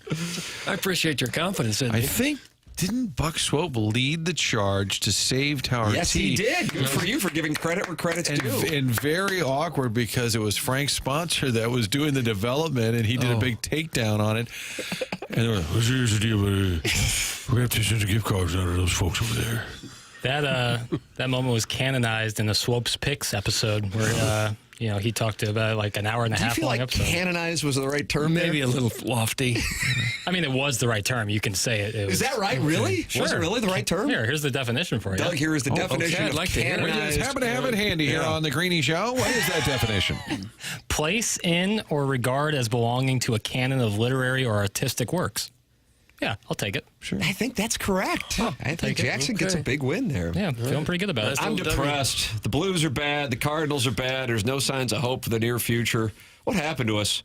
We are no longer in the sports capital of the world. Baseball heaven, more like baseball hell. Oh. That's from new texter. Maybe he's been texting for a long time, but now he has a name. He used to caddy for Justin Thomas, used to caddy for Phil Mickelson. Doug, this is Bones. Bones, okay. We're not baseball hell. I kind of felt like an AI text. A rough spot. You think that's an AI text? It kind of felt like it. Baseball heaven, not baseball hell. Speaking of AI, did you see where NVIDIA lost $600 billion in market value in one day? I did. Yeah, because of DeepSeek. $600 it was on Monday. Yeah. Look at this. Is our Wall Street Journal moment, Martin. It was a record for a the Wall Street minute losing. Well, we got to get Mark Hanna of Evergreen Wealth Strategies on to give us his. Hope we got out of NVIDIA. What are you most excited about for 2025? Boy, I got to tell you. Maybe Mizzou football again? Maybe Mizzou basketball in March, Jackie? Maybe? I'm perpetually excited. If you're giving me short term, so if we're talking about the next 60 days and we're limiting it to local, I think it would certainly be all three teams for that matter. I'm anxious to see what the Billikens can do in the A-10 tournament, and then Missouri. I feel like Missouri's season is in basketball is similar to what Illinois fans felt in football. Didn't expect it. Now you're going, oh, you know what I mean? It's kind of a house money thing. Yeah. And Illinois, I feel like, has a championship ceiling, but at the same time, if Missouri goes down to Gainesville and wins, I mean, they can hang with anybody, you know? Yeah, totally. Yeah. Illinois. What you have here, and I think it'll probably gain some more traction, is not only what you got going on in the ACC, but is there, in your opinion, Jackson, a super team, or is there in college basketball? Yeah, Auburn. I was about to say. I kind of get the sense that you kind of got a spot there with Auburn, and to see if anybody can take Bruce Pearl's War Dam. Once Janiah Broome, their stud, went out for a couple games, and they looked like almost even better. I was like, okay, this is crazy. I think they only have one loss on the season. But outside of that, I would say 2 through 25. Yeah, it's kind of whoever wants it can take it, because everyone has a bad loss. Or most teams have a bad loss. Maybe the trip to spring training is the highlight of 2025? I think it might be. Missouri football, as far as what I think realistically has a shot at doing something, but I mean, a lot of that's based on a quarterback. I saw have a few snaps in Madison, Wisconsin. I don't know. Bo Prabula, I don't know what he's going to do. He filled in for Drew Aller when he got hurt against the Badgers. Well, what chances do you give of the Cardinals making the playoffs? What percentage chances? The playoffs? Yeah. I would go with 25%. Oh, that's higher than I would have guessed. Yeah, because if they do, because the playoffs are. What chance would I give the Cardinals of winning 92 games? Like 2%? Right. But that's baseball. But if they're in the playoffs, that means at least every game they play of the year was interesting and exciting and give us more than what we thought we were going to get. Sure. Well, by definition, the playoffs barometer for baseball has changed so materially that you have to be absolute dog crap to be out of it on September 1st. Hence the trade deadline now being what it is, because 6 teams get in. So it's, from my standpoint, ruined the value of playing 162 games and being the best team for that marathon. Well, I like their chances now that the Dodgers signed another quality reliever yesterday for 1 year, $13 million. Saw that. Kirby Yates. Kirby Yates is now. So they're really thin now in pitching, the Dodgers. They signed almost every free agent on the market. Almost Alex all Bregman's of them. still out there for the record. Which I wish they would add it. I wish the Dodgers would just give Bregman $200 million. Just do it. Even the Yankees are complaining that they're spending too much money. Can you believe that? What a great moment. Hal Steinbrenner says we can't keep up with the Dodgers. Yankees. The Dodgers are plus 260 to win the World Series. Who's next? Who do you think is next? Who's next? Yankees. That's correct. Okay. Plus 875, though. All that is right. a substantial gap. Damn. Third. And then the Braves would be third, plus 950. Getting Mets, Phillies yet? Mets and Phillies, exactly right. Cardinals plus 1100. 6 or Where can I get both? Plus Cardinals, plus 10,000, Doug. They are in between the Giants and the A's. Oh, That's a good place to be. We're in the Bay Area. Giants sounds okay. I don't know what they have left, but If you like the traditionally Dodgers they're pretty win, good. If you like the Dodgers to win the National League West, you'll have to bet $450 to win 100. Jesus. To win the division, they're minus 450. Minus I 450. think the Oh, whole my country's God. going to be rooting against them. Not that that's going to matter, but Yeah. I think they're definitely going to become the bad guys. Yeah, no doubt. When you spend that much, same with the Mets. When And you for being spend a, that much, a huge market team for a long time, I don't feel like the Dodgers have ever been a hated franchise, right? You might have a rivalry with the Giants out there, but across the U.S., it's kind of in vogue to hate the Yankees or hate the New York teams. I don't feel like Dodgers have taken on a lot of hate. Adrian Gonzalez and Yasiel Puig, when they were on the team, Yeah, a little they like to cocky. mix it up. Yeah, Puig certainly liked to mix Everybody it up. loved Vin Scully. That maybe had something to do with it because he was kind Tommy of Lasorda, Mary Hart. Mary Hart, Like Mary Hart. Larry King. Sure. front row Reasons for- we love the Dodgers. We'll take your calls. Over under on Dodgers wins. What do you think that number is? 102 and a half. That's pretty high for over under. 96. You said 96? Yeah. Jackson? I'll go 100 flat, 100 and a half. Doug wins, and you get both showcase showdowns because you were within one. Yeah, 103 and a half. Oh my God! For 103 and a half. Boy, I wonder what the highest preseason win total was set at. I'm gonna do some research, fellas. On paper, I think they've assembled the best team that I can remember. Yes. I actually, and I know it's super square. It's like I was on Barkley's prop this past weekend, and that came up short by whatever it was, 6 yards, and the Kelsey one just got blown out of the water. But I would take the over on that, and I realize it's square as hell. Square meaning something like, a crappy gambler would play. But I mean, look at the rotation, much less the offense. It's just, it's nonstop.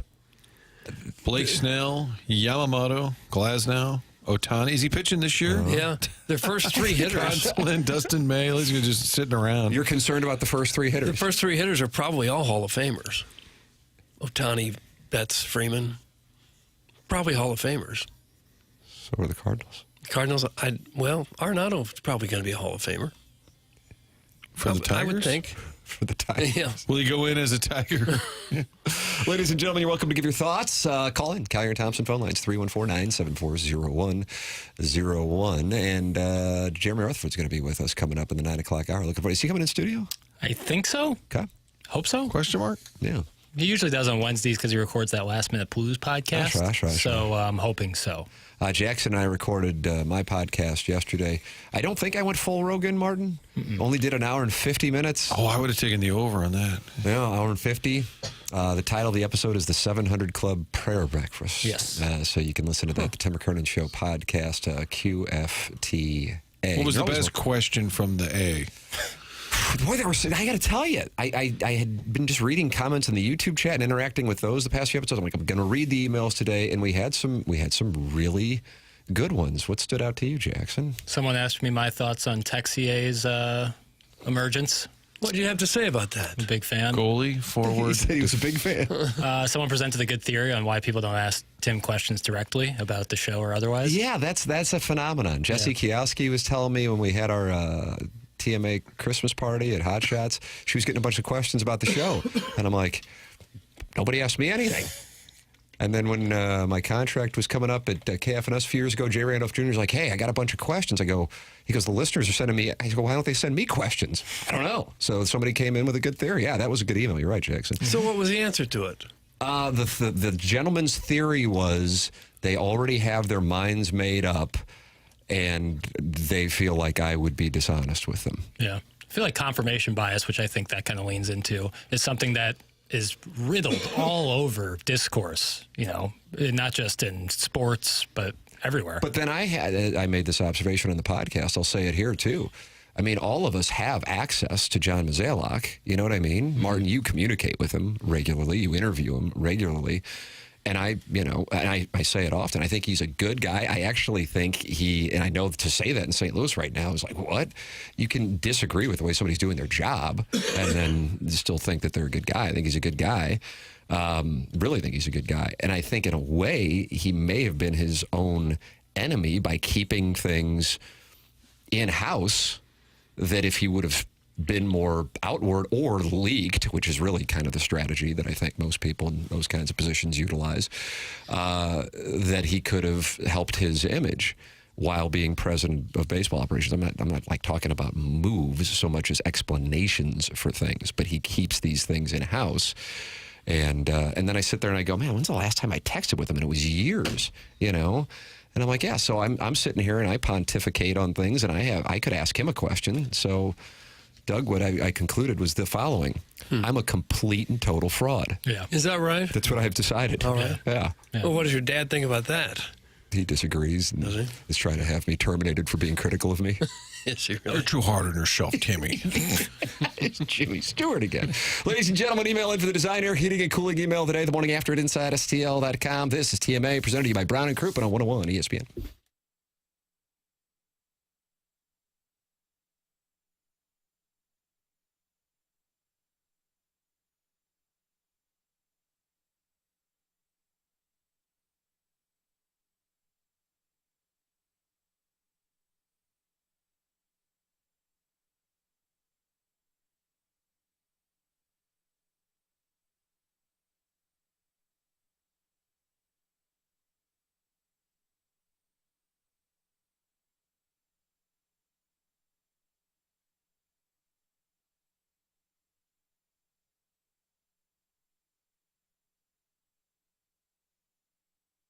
Michael's Flooring's been family and locally owned for over 30 years. He takes pride in helping and making sure his employees are happy and make a great living. His passion's flooring, and when you order from him, he wants you to have the best experience for the best price.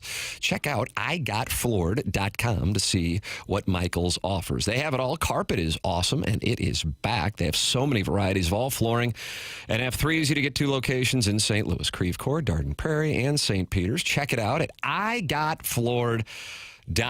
There's a reason Michael has continued to grow his business through the 31 years. Employees love working for him as they feel like family, and he makes sure they are taken care of. And this then rubs off to the families buying the product as they know that they have the best interests of the buyers. Just come in or talk to them and you're going to see the difference. They want to make sure they suggest the best thing for you, not pushing what corporate's telling them they have too much of. It's Michael's Flooring with 3 locations: Creve Coeur, Darden Prairie, and St. Peter's. Check them out online at igotfloored.com.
Doug, is this Otis by... I don't know who it is. I don't know. Yay?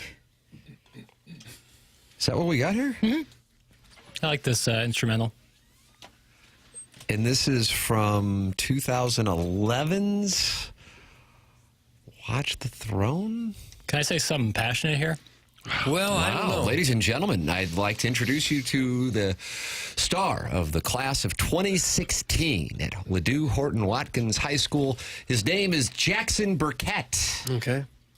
I think Watch the Throne is both Kanye and Jay-Z's best album. Doug? Okay. You expect me now to compare and contrast all of their albums? No, I didn't expect you to do Why don't anything. we start with the Thriller album? Absorb the information and do with it what you will. Okay. How does it compare to Rubber Soul? Rubber Soul.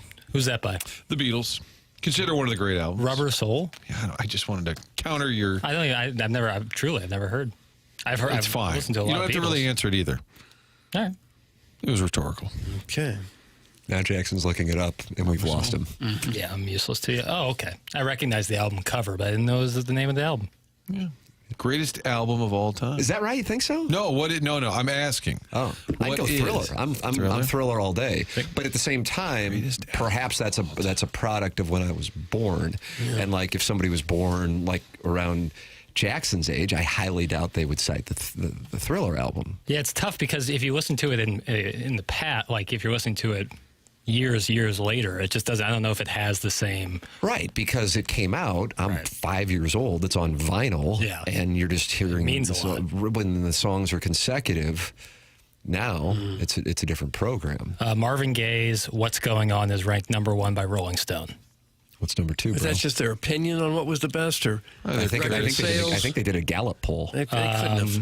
Pet Sounds by the Beach Boys is number 2. I was just going to say, whenever there's an album discussion, they always say Pet Sounds. Fleetwood Mac had one that should be up there, right? Yeah. Probably is up here. Joni Mitchell's Blue is number 3. Songs in the Key of Life by Stevie Wonder is 4. And then Abbey Road by the Beatles is 5. But again, is this opinion or is this based on what they sold? Who's the guy who does... David Frick? No, he did the... who will be playing in the World Series in like 2032. He did this list. Connolly. Yeah. Fleetwood Mac's Rumors is number 7. This is Rolling Stone's list. Steadfast Eyes on there?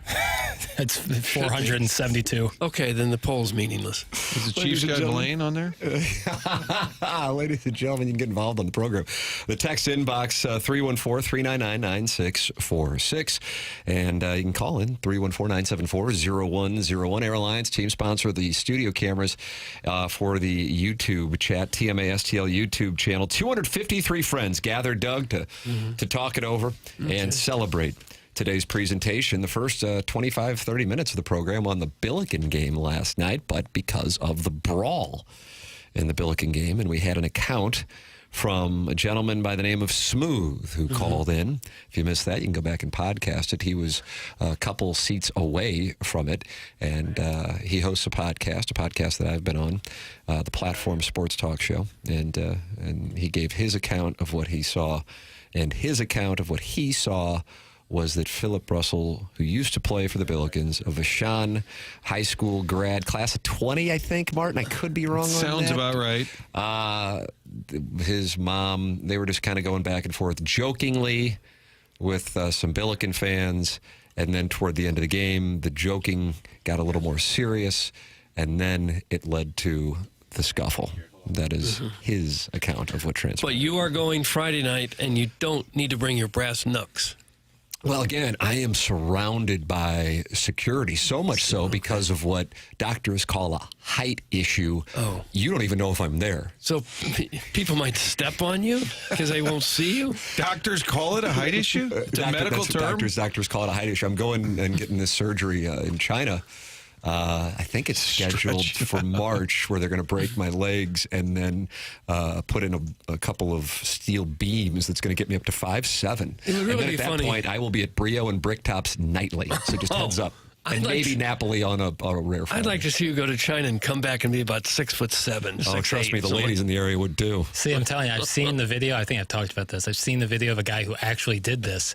And one, you walk like you've never walked before. You know, like you're learning to walk. You're on like stilts. Yeah, it's like real. Like it's a a noticeable gait. And then I like also that, noticeable gait. it's a noticeable gait, and they can't fix your arm length. So you might have these super long legs now that you just gained 7 or 8 inches. Why couldn't they do the arms the same as the legs? I don't know. Probably. So I'd look like a little T-Rex. Yeah. So like your arms are like not even getting to your belt. Oh. And but you have Well, I these didn't long think about legs. that. I might have to cancel the flight. But wait, your torso wouldn't change, right? So your arms would stay the same proximity to your torso. Nice. Sure. But I'm saying that like if you're adding it from knee to ankle, now your arms aren't coming down as long, and it looks really. I'm just telling you, it looks weird. Well, I'm sure it looks weird, but I'm just trying to visualize your arms are still at your waist. I wonder if, right? well off into the future, they'll just be able to shoot you some stem cell therapy of somebody who was really tall and make you taller that way. Yeah, I don't know. But if everyone's tall, then the bar gets raised. Oh, well, that's true. And then Right, think like about if this were 100 years ago, I'd be George Clooney, But then, Doug, that was the Zoftig era? Oh, you don't want to be too tall. What's the sweet spot? Sweet spot 6'4". I think 6'4". That's pretty tall. But if not just one heights, but you'd want to be within what range? 6'2", 5'10", and 6'4". Oh, did you see Jackson roll his eyes at 5'10"? Did you catch that? I caught it. I'm saying- I bet the YouTube cameras did as well. I'm Wait, saying- DJ Patty Cakes talks about that. You're saying want, like you want. If you want the number to start with a 6. 5'10" is about average, right? Right. So if you're average, I don't think anybody's complaining that they're average height. Let me tell you what's going on right now. Now, I've been with the same lass since 2008, and so therefore I didn't experience the dating apps. How? And I know, Martin, you didn't, and Doug, you didn't. But this is the deal. Chairman Kurt's living it, and Jackson, you were living it.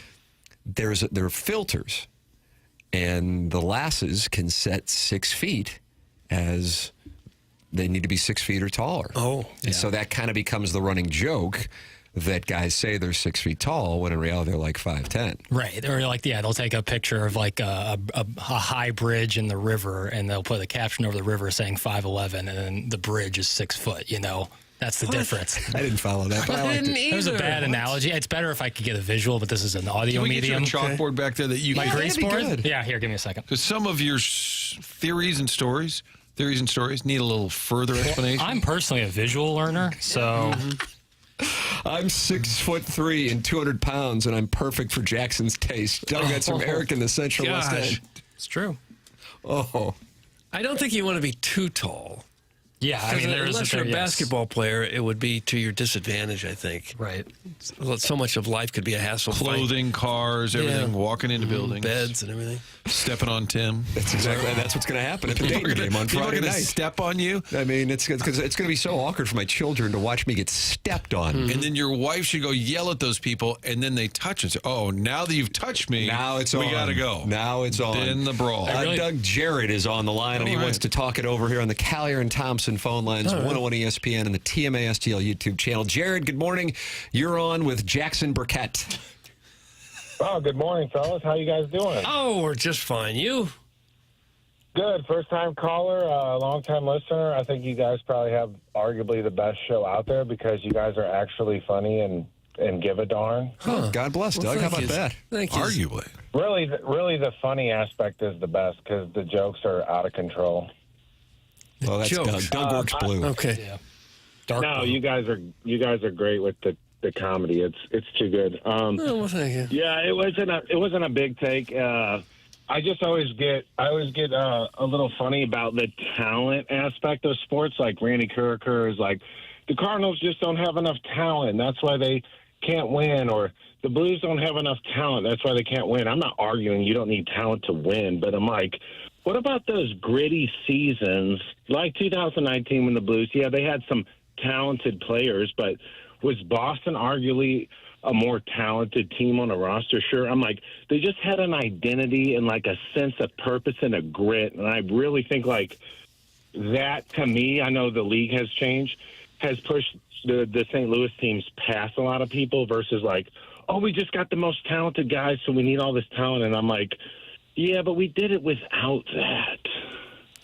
Don't get exasperated there at the end. Remember 2011, the Cardinals go up against the Phillies, and everybody said, oh, they got no chance. The Phillies are just loaded. Right. And Berkman even said, oh, should we even go out there and try? Like, everybody said the Phillies are so loaded and talented. I think your 2019 Blues take is interesting because if you go through that roster, who's a Hall of Famer? Petro, probably. Anybody else? And I would argue, Billy, he's probably the only one. And then maybe if we go down the road, Bennington, if we're going to get serious, but he was nobody at that time. Right, but I'm saying you probably only had one true Hall of Fame type player on that ride. And you're right, the pieces worked. Maroon played a role, Perron played a role, Gunnarsson played a role, and these are not superstars. So I'd be curious if there were to be, I know this isn't going to happen, maybe at some point there'll be some, like a Bally Sports or something like that would do it. If you could do a 30 for 30 on the 2019 Blues, and I don't think it would necessarily appeal to a national audience, so I wouldn't expect ESPN to do it, but what happened in January of 2019 for the Blues? And it's not just limited to, Jordan Binnington. It's not just limited to what became the thing that appealed to the casual fan, which was they're hanging out in Philadelphia and they hear Gloria and, but something happened. And I had Maroon on the podcast and we wound up developing a rapport and did some shows together. And he goes, man, I'm just telling you, there's something about it. And some people would have a problem with this, but whatever. That's not my audience anyway. He goes, when guys start hanging out together, it brings them together, and then you start pulling in the same direction. And for whatever reason, we really weren't hanging out in November and December, and we go on this road trip, and we start going out, and we're hanging out, probably the site of the famous Gloria thing, and we just all started pulling in the same direction. He goes, it's amazing how going out and having some drinks brings a group of people together. Now, I'm not saying, then that's the key. Guys need to go out and drink. That's not what I'm saying. I'm saying that brought them together, and I do get the sense, and it's not from watching the games so much as the comments that you hear, in particular from Shen, that this team doesn't have that. Now, you also have to, as you made reference to, Jared, you also have to have the pieces in order for it to work. You can't just go, okay, we're going to go party and now we're going to win. But there has to be a group pulling in the same direction, and I just don't know if that's there. On the other side of it, however, we would see the Yankees in the 70s are in the dugout beating the hell out of each other, but then they would win, Yeah, more of an individual sport, baseball. I remember Edmonds telling me in 2006, right before the playoffs started, I go, hey, because I was going on Stephen A. Smith's show, and I go, I'd like to have something to say. And he goes, okay, you can tell him this. I think the season's going to be over here in about 5 days. Nobody likes each other. This group hangs out with this group. This group hangs out with this group. And we miss out. He mentioned a couple guys. And then a month later, there's a picture of him holding up the World Series trophy after being out all night. I was a part of that, along with a couple other guys, where they did come together and they did bond, and it just, you get going. Like the 2004 Red Sox, that team was a mess, and then they get going, and then you show up, and you're like, there's no way anybody's going to beat us. And I think in 2019, the Blues played great teams to get there. Those were some great teams, including the first-round opponent, the Jets. But they believed that they were going to win, and it didn't matter what circumstance they were going to be in. They were going to overcome it. And I think there's so much value to that psychology. This team, I think, lacks that. And the coach will say, we don't have that energy. I think Monty is stopping short of calling out their collective chemistry, but I think they're all frustrated with that group. The best team the Blues ever had was probably the one that won the President's Trophy, and they did have 3 Hall of Famers on that team. So it does require some talent if you're going to really make it. 244, 77? I agree. Mm-hmm. And you can argue, you could say the 2011 Cardinals and, the 2006 Cardinals. Yeah, you could look at Pujols and some Hall of Famers and all that. But, if nobody ever looked at them as oh, my God, this team is just so immensely talented, they're just going to get it done. No, because their record didn't prove that. They had something else about being an underdog or being forgotten about or being this Midwest, slump market that no one cares about. I don't know. It's just their identity, I don't know. And I'm a St. Louis homer, obviously, but I feel like that's always been the narrative here versus we got the flash and the dance and all the money because we don't. And it's yeah, and I know you need the talent, but I don't know what it is, but I just feel like the grit in the St. Louis sports right now, the hunger is just a little, it's just not there. Jared, would you like a special handle? Some people have funny, wacky names they attach to themselves. Do you have any in mind? Just, I don't know, just for fun, and it's not really my style, but it kind of goes with the first letter of my last name. Just call me Jay Killa. Jay gosh, that's my get God. on. Oh, My goodness, Jay Killa. Martin, you were notifying, putting that in the notes. Jay Killa. Notarizing. He's got some sandpaper in his game, this fellow. Reddick Foxa. Jay Killa, thank you so much for the call. All right, I appreciate you guys. You guys are a pleasure to listen to, and you're very refreshing. Keep up the good work, fellas. Thank you, Jay Well, Killa. all right, thank you, fella. Somebody said gong this fella. Jay Killa. Jay Killa. You guys want to see my doodle? 6 foot. Look at 6 that. foot. Now, are you going to put this on the YouTube I cameras? think I'm a touch washed. I think I'm a touch washed out. So what you are showing, Thanks, Tim. so you did a little stick figure, but you're showing a great disparity between somebody 6 foot and somebody 5'11" to make what your a treat for the YouTube viewers. So you're making the point that there's just a huge difference between 6 foot. In the eyes of the 20-something, I guess, dating community, and maybe if you're, in your late teens and you're on the dating apps, and a guy says he's 6 feet tall, I believe they approach it with skepticism. Is that accurate, Jackson? That's what your visual is trying to... Yeah, they always say the most lied about height is 6 foot or 5'10". Guys who are 5'8", maybe 5'9", say they're 5'10" because you get that double digit in the second one. And then guys who are 5'11", say 6 feet, this, that, and the If other you're thing. 5'11", you could say 6 feet, and who's going to know? Do the gals tape measure? No, but I don't know. Yes, you could say it. But so you might get called out, They're I'm correct. really going to measure you when you show up? Sure. Well, you better be prepared. Get I some had, lifts. I had one that wouldn't even show up when I revealed my height. We had a great vibe going. I accidentally told her how tall I was. You see, you accidentally told her. Well, I knew better. Accidentally. How tall a gentleman are you? I mean, if we're being honest, 5'8". What if we're not being honest? I told her 5'9". Oh, come on. And then what did she say, Chairman? No offense, but I don't talk to guys that are my height or shorter. But here's the thing. I appreciate that. I would have rather her done it the way she did it than meet up and string it along. So that's it. People are attracted to what they're attracted to. What, are you going to be mad about it? Are you attracted to women that are considerably taller than you? I've never. Well, I don't care. You really wouldn't care if a girl was 6'1", 6'2", or so? I don't think so. I'm pretty secure in what I got going on. Oh. Good for you, Chairman. He's chairman. That's why he's a chairman. I think he said he's Seckman's greatest alumni. No, I think figured it out. he updated Second. it, by the way. He was the great. I think you were out one day and he told us he was the greatest alumni of Seckman. I remember this conversation, actually. He has since upgraded it to he's number 2. He's updated, I should say. Who's number 1, Chairman? Yeah, who beat you? Guy's name is Adam Sella. He was on one of those reality UFC shows, and he had a famous clip where he just got he got knocked out cold. It was a famous knockout on one of those reality shows. Guys, Chairman Kurt is a short king. That's from the 6'1". Short king. Thank you. Well, 5'8" hasn't been a problem in your life for you, has it? Except for this one dating experience? No, I mean I'm fine down here. But you know that if you were 6'1" or 6'2", you would have a wider net, right? No doubt. But that's the game. Yep. You know what are you going to do, Doug? I don't know. Go to China. That's what I'm going to do. Stretch him out. But now I'm worried my arms. I'm going to look like a little T-Rex. Yeah. Your There's arms a are little gonna be fine. concerned Timmy's going to get a tariff. There's a Timmy tariff now if you go to China.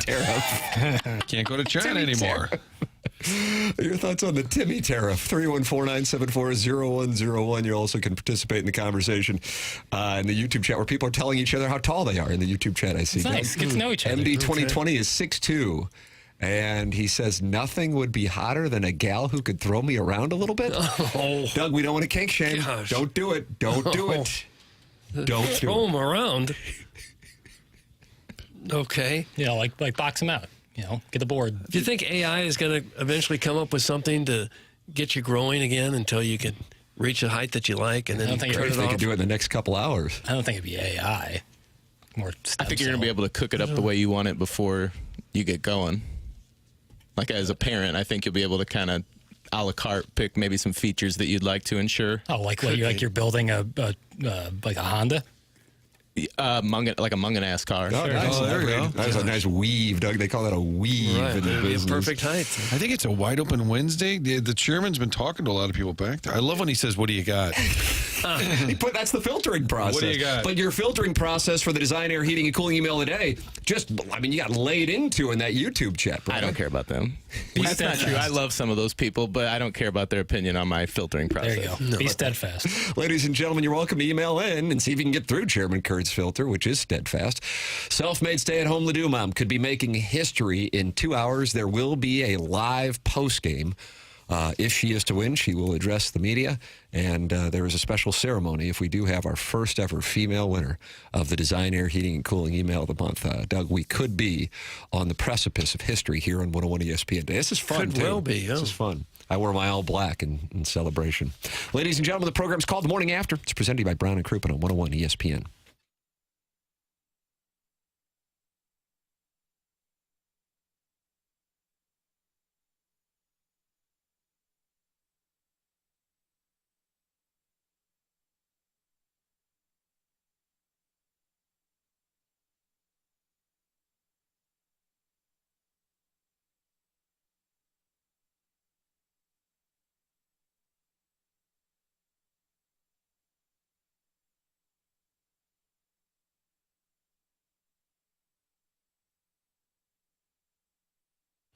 Tim McKernan here for Stewart's American Mortgage. We always talk about the importance of getting to know our advertisers so we can vouch for them to our audience members. And one of the things our advertisers do so well is make themselves accessible to the TMA audience. And Stewie does that by giving out his personal cell phone, 314-324-4440. Or you can Google the Bagel Loan, and he joins me right now. Stewie, I'm anxious to hear what you have to say about the Federal Reserve. What do we got going on here?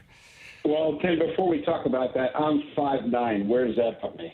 Jackson, would that be problematic on the dating apps? I think you say 5'10", and like Doug said, they're not going to bring a tape measure. There you go, Stewie. There's your counsel. Yeah, thank God I'm married 36 years. Yeah, we're both off the market. It's good. Well, Tim, the Federal Reserve is meeting today, tomorrow, and they're probably not going to do anything with the interest rates. They're not going to cut them. They're not going to raise them. They're going to want to wait and see if that inflation gauge continues to drop. That's good news and bad news. Now, what you have to listen to or listen from them is what they say, not what they do. If they say that inflation is dropping at a great pace, and if this continues, they'll cut rates, you'll see rates drop. If they say, hey, we want to wait and see, we're not comfortable, it's been a little bit of a seesaw, you may actually see rates go up. What does that mean for you? Don't play the market. Lock in the rate, get the best that you can. If rates go down later on, we can refinance for free with the Bagel Loan team. You got nothing to lose. If you risk it, which people have in the past, all of a sudden you won't qualify for the loan or the payments are too high, and you'll regret it for a very, very long time. Be smart. Lock in your rate. Get it now. Later on, the Federal Reserve continues to drop those rates. We can always refinance it for free. There it is. Call Stewie, 314-324-4440, or you can Google the Bagel Loans. Thank you, Stewie. Have a good day, guys.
This is Action Jackson with a Sports Center update brought to you by Saliga Heating and Cooling. Tomorrow night, you'll be treated to some NBA action right here on 101 ESPN as the Grizzlies take on the red-hot Rockets. Can they take the West?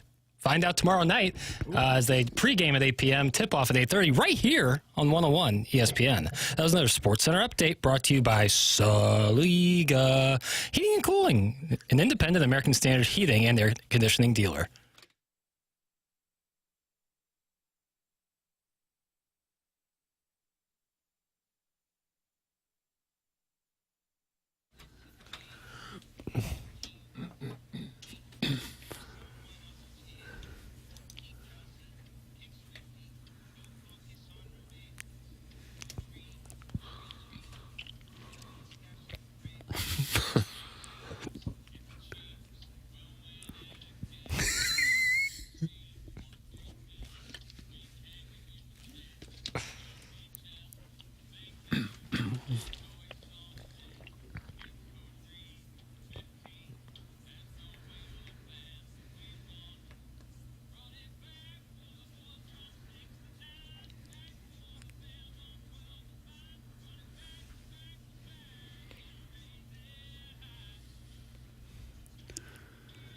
Wonder if they're playing these in Philadelphia. How would these play on WIP? Poorly. Mm-hmm. What's the WIP version? Hey, run the ball, you dumbass! Hey, that doesn't even rhyme. Ladies and gentlemen, it's the Fisher Window and Door Store 8 o'clock hour, even though it's 9:02. Tim McKernan, Doug Vaughn, Martin Kilcoyne, Jackson Burkett, Chairman Kurt with you, fielding phone calls, Collier and Thompson. Phone lines. Jeremy Rutherford is gonna be in. He's going to be on the program. I know that. Okay. There you go. And email in for the Design Air Heating and Cooling email today, the morning after at InsideSTL.com. Martin, you always have the onboarding in the 10 o'clock hour where Jackson shines bright like a diamond with his questions that he's prepared. This was kind of how we did Balloon Party for the 3-year run of Balloon Party that then led to TMA being on 101. Jackson, what question? I see you have a smorgasbord here. Let's get one of these here. Let's let Martin participate. Let's let Martin participate. Show. We've established guys like Tiger, Kobe, Tom Brady, Jordan, and more have that killer instinct where competition is like the strongest form of a drug and they constantly chase it. Do you think people are born with something like that, or that unquenchable thirst for competition and greatness can be conditioned? Wow. I've got an answer, but it's neither of the one that the two options that you presented. I'm accepting. You are accepting that, Doug. None of the above is acceptable. Okay. But I do have an answer to it. I think that it is subconsciously built through some kind of experiences when you are really young. That's what I think. I think in the cases I can't speak. You might be able to speak to Kobe Bryant. Mm-hmm. Bean. Doug Bean.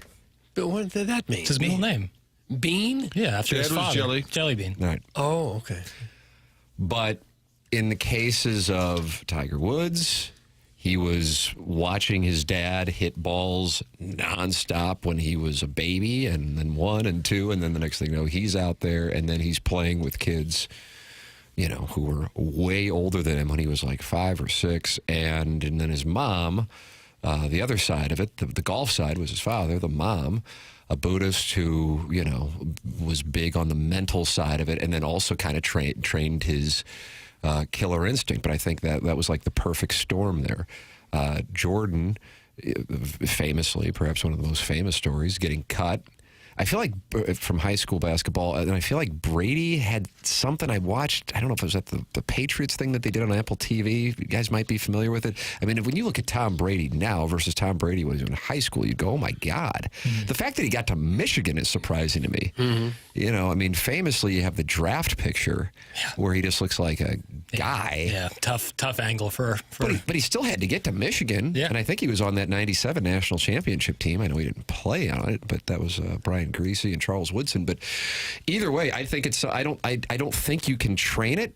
And I guess if anything, I would say you're born with it. But I think it's neither. I think some things happen environmentally or to you in experience that then causes you to feel like you constantly have something to prove to whomever, and therefore, much like Craig Rutledge, that quest is insatiable.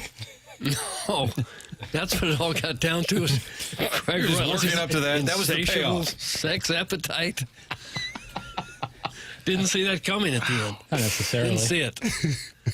Some of the guys that are the best at their sports, it's not just because they're competitive. Some of the lesser players are absolutely as competitive as they can be. They just don't have the physical talent. Look at Michael Jordan's physical talent.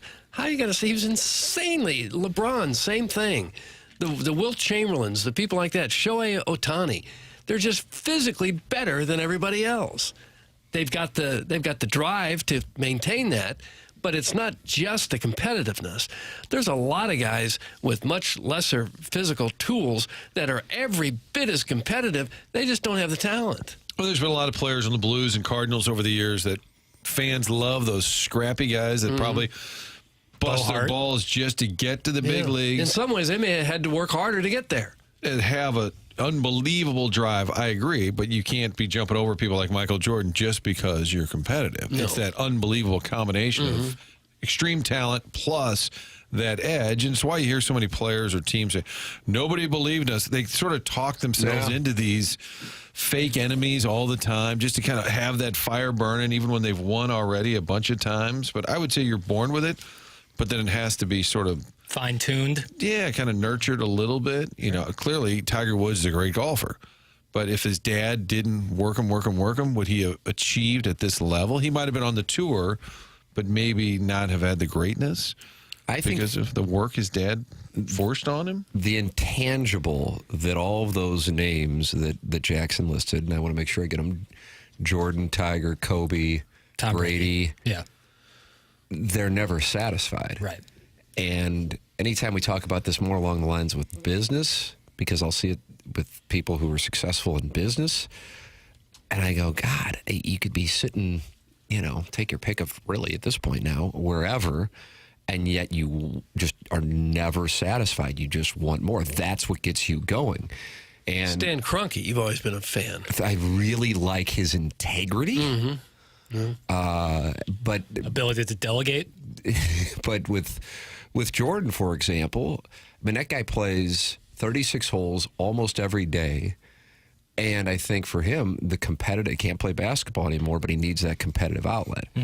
And it doesn't matter if he's playing for $10, it's not going to impact his life in any capacity. If it's $100,000, but he needs that competition. The late, great Jay Randolph Jr., one of the best stories ever told is when he got a chance to play with Jordan, and he's S-talking him the whole time, calling him fat boy, just to figure out what it is that's going to bother him to then utilize to say when he's got a big shot.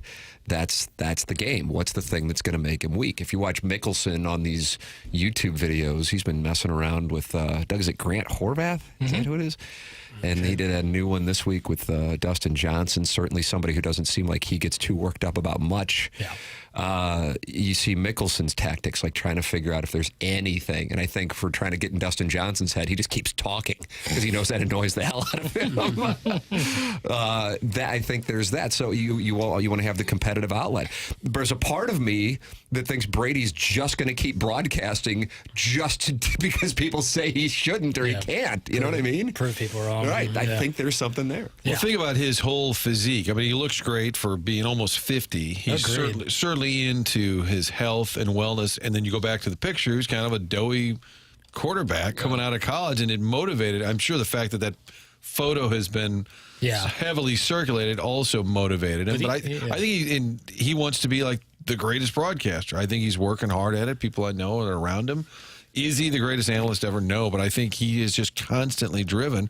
If you say, I bet he'll be bad, okay, that's all he needs to hear. Right. Tom in Toledo said you'd be bad. There it is. That's all he needs. Now he's going to be the best he can be. Even though Brady may not have looked like much of an athlete, he is a big guy. He's 6'4", 225. This is not just some guy up the street. This is also a guy who, wasn't he drafted in baseball? He was a heck of an athlete. Yeah. Very good. He interned at Merrill Lynch in 1998. And there's just kind of a fun fact. Okay. Well, it's, all right. For giving back the baseball cards. My point was he wasn't just a guy. He was also a guy with incredible physical skill, combined with a great mental understanding of everything that was going on in the game, made him the best quarterback ever. Well, I think about the Kachuk kids. Brady, Matthew, they're going to be most likely going to be good at hockey because of their family genes, the DNA. But then they get the opportunity. They're on the ice all the time, and so they get the reps in.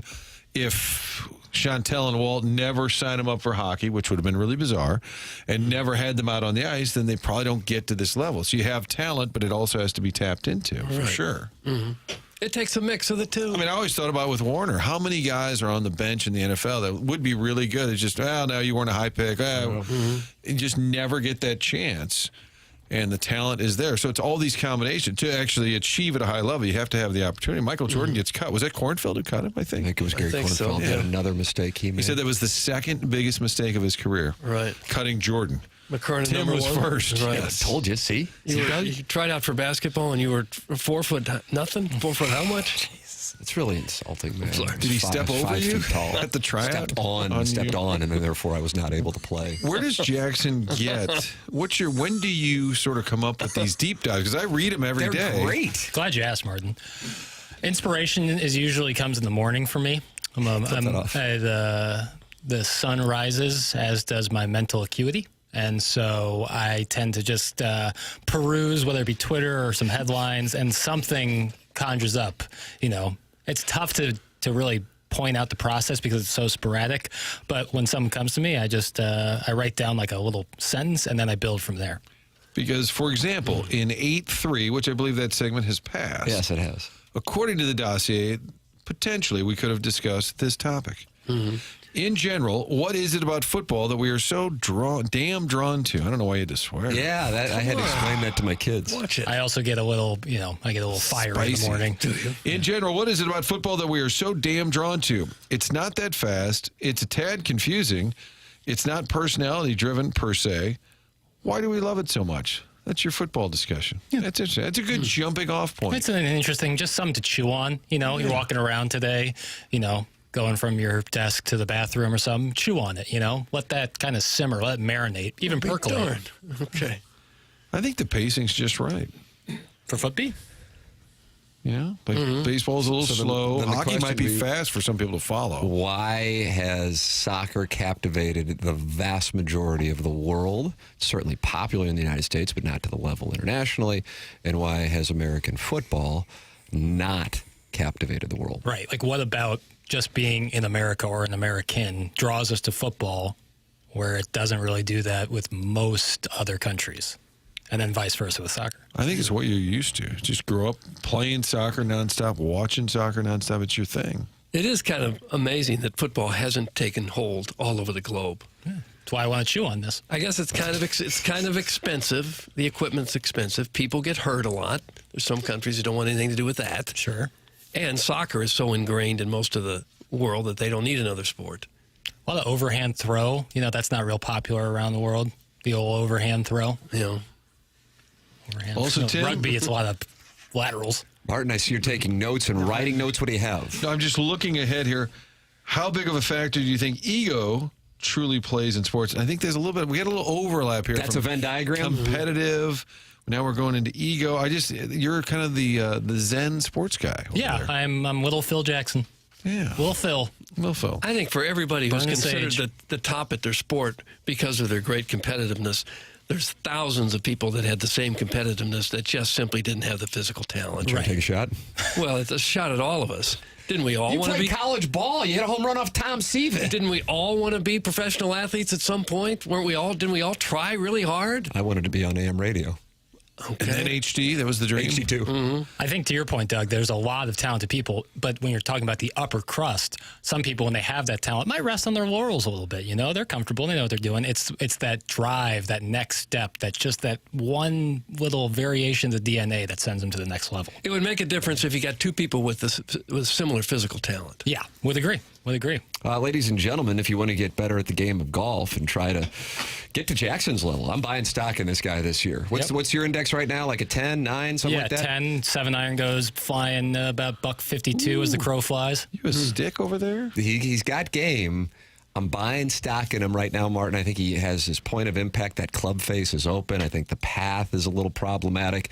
That's going to get tightened up, and the next thing you know, it's going to be a stripe show. He's going to be a 5 when we close the books on 2025. Well, that's the dream. And maybe it's because he's going to SSM Health's presentation of the St. Louis Golf Expo this Friday through this Sunday at the St. Charles Convention Center.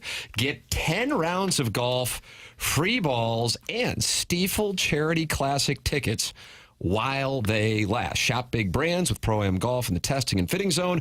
Try your luck to win rounds of golf in the short game contest. Enter the longest putt contest or their long drive challenge on their state-of-the-art simulator and get lessons by Elevate Golf. And if you get thirsty, you can stop by their 19th hole and grab a beverage. It's this Friday through this Sunday, January 31st through February 2nd. Tickets available online at stlgolfexpo.com. Jeremy Rutherford going to join us in the next segment. Tim McKernan, Doug Vaughn, Martin Kilcoyne, Jackson Burkett, Chairman Kurt with you. This program is called The Morning After. It airs on 101 ESPN and the TMASTL YouTube channel.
Like this stuff? I do like organ music at sporting events. Yeah. This is a classic St. Louis Blues organ theme. It's pretty damn good, too. Is it Bernie Hayes? He's playing the song, the St. Louis Blues. Let's get back to the old school blues. Is this when they play at the old barn? Smoking Yeah, a they dart play upstairs. Oh, you better believe it, those- Jackie Papers. Whatever those banners that hung above, below the roof that were maybe absorbing sound, instead took on all the nicotine Yes, look, and they were indeed. sort of like light brown. Everybody was smoking darts. What a treat it is. If you're watching on YouTube, you can see him lurking in the corner. I'm going to zoom in on him for just a moment. What a dish. Yeah, that is a dish. Va, va, va, voom. Evan Gunderman. Has the dish been sponsored? The studio Dossier dish. sponsored by Stiefel. Who's going to sponsor the dish? Studio dish brought to you by... Ladies and gentlemen, it's our pleasure to welcome to the studio friend of the program, Jeremy Rutherford. Doug, unbelievable. Oh, I saw him standing over there. Hello, Hello, gallery, Jeremy. maybe Augusta 2019. Oh, his mic's down already. Got mic on, pal. Come on, Jackson. Couldn't be sorry if I tried. I heard there was a bidding war for the Dossier sponsorship, and Stiefel won like 3 or 4 Absolutely was. companies. In That's it. correct. There was a bidding war. Well, there were a couple of secret companies that we couldn't tell. Wayne Brothers. JR, wow, what a 2 weeks. Things were looking really nice, but 12 days ago, and alas, things have turned here. And it led to, Martin called it too. He called it. He said there's going to be a Doug Armstrong State of the Union. Now, Doug Armstrong made it clear yesterday was not a State of the Union. He said, I'll take a couple questions, but this is not a State of the Union. But it was not a big surprise that he wound up kind of giving a State of the Union. What stood out to you most from your conversations, whether it be with Armstrong or anybody else yesterday? Yeah, so I heard Martin yesterday. Called the shot. Yeah, heard it. And then I'm sitting out at Centene at my laptop, and ding, here comes in the email. Doug Armstrong will speak today at their practice. So, Martin, good job on that. You knew it was coming. I wonder if Army was listening. He's like, boy, I should talk. I should probably do. When he said it's not a State of the Union, I was trying to think, did I say it was a State of the Union? Yeah. But he has that playbook. When the team's really bad and the coach is sort of exasperated, he'll trot out there every once in a while and say, I'm just addressing all things. But usually he sort of nukes the team, which I felt he stopped short of doing yesterday. Yeah, but as far as the takeaway, Tim, that was the takeaway that I had, because now certainly in the past, whenever he's had these quote-unquote State of the Unions, he has talked about the players and put it on the players. But typically in the past, it's been, okay, Craig was a good coach, had his run, we're going to move on. Yeah. Players got to be better. Same thing with Drew Bannister, but those were different circumstances. But yesterday was the first time I felt where he came out and he said that it's the same group of players and we're getting the same record. We've changed out the coach a couple times. We've added some support players, but it's the same group and we haven't gotten it done. So now we're going to start chipping away. They have to be really disappointed in what they got from Saad, don't you think? Yeah, I think so. The only thing with that is he's a support player, not a third or fourth liner, but he can be a middle six guy, and you're going to get 20 goals from him. And 4.5 is the going rate for 20 goals. And the Blues knew that they were in a situation where they needed a player like him. So for it to fall off the way it did and to put him on waivers, nobody would have ever dreamt of seeing what happened yesterday.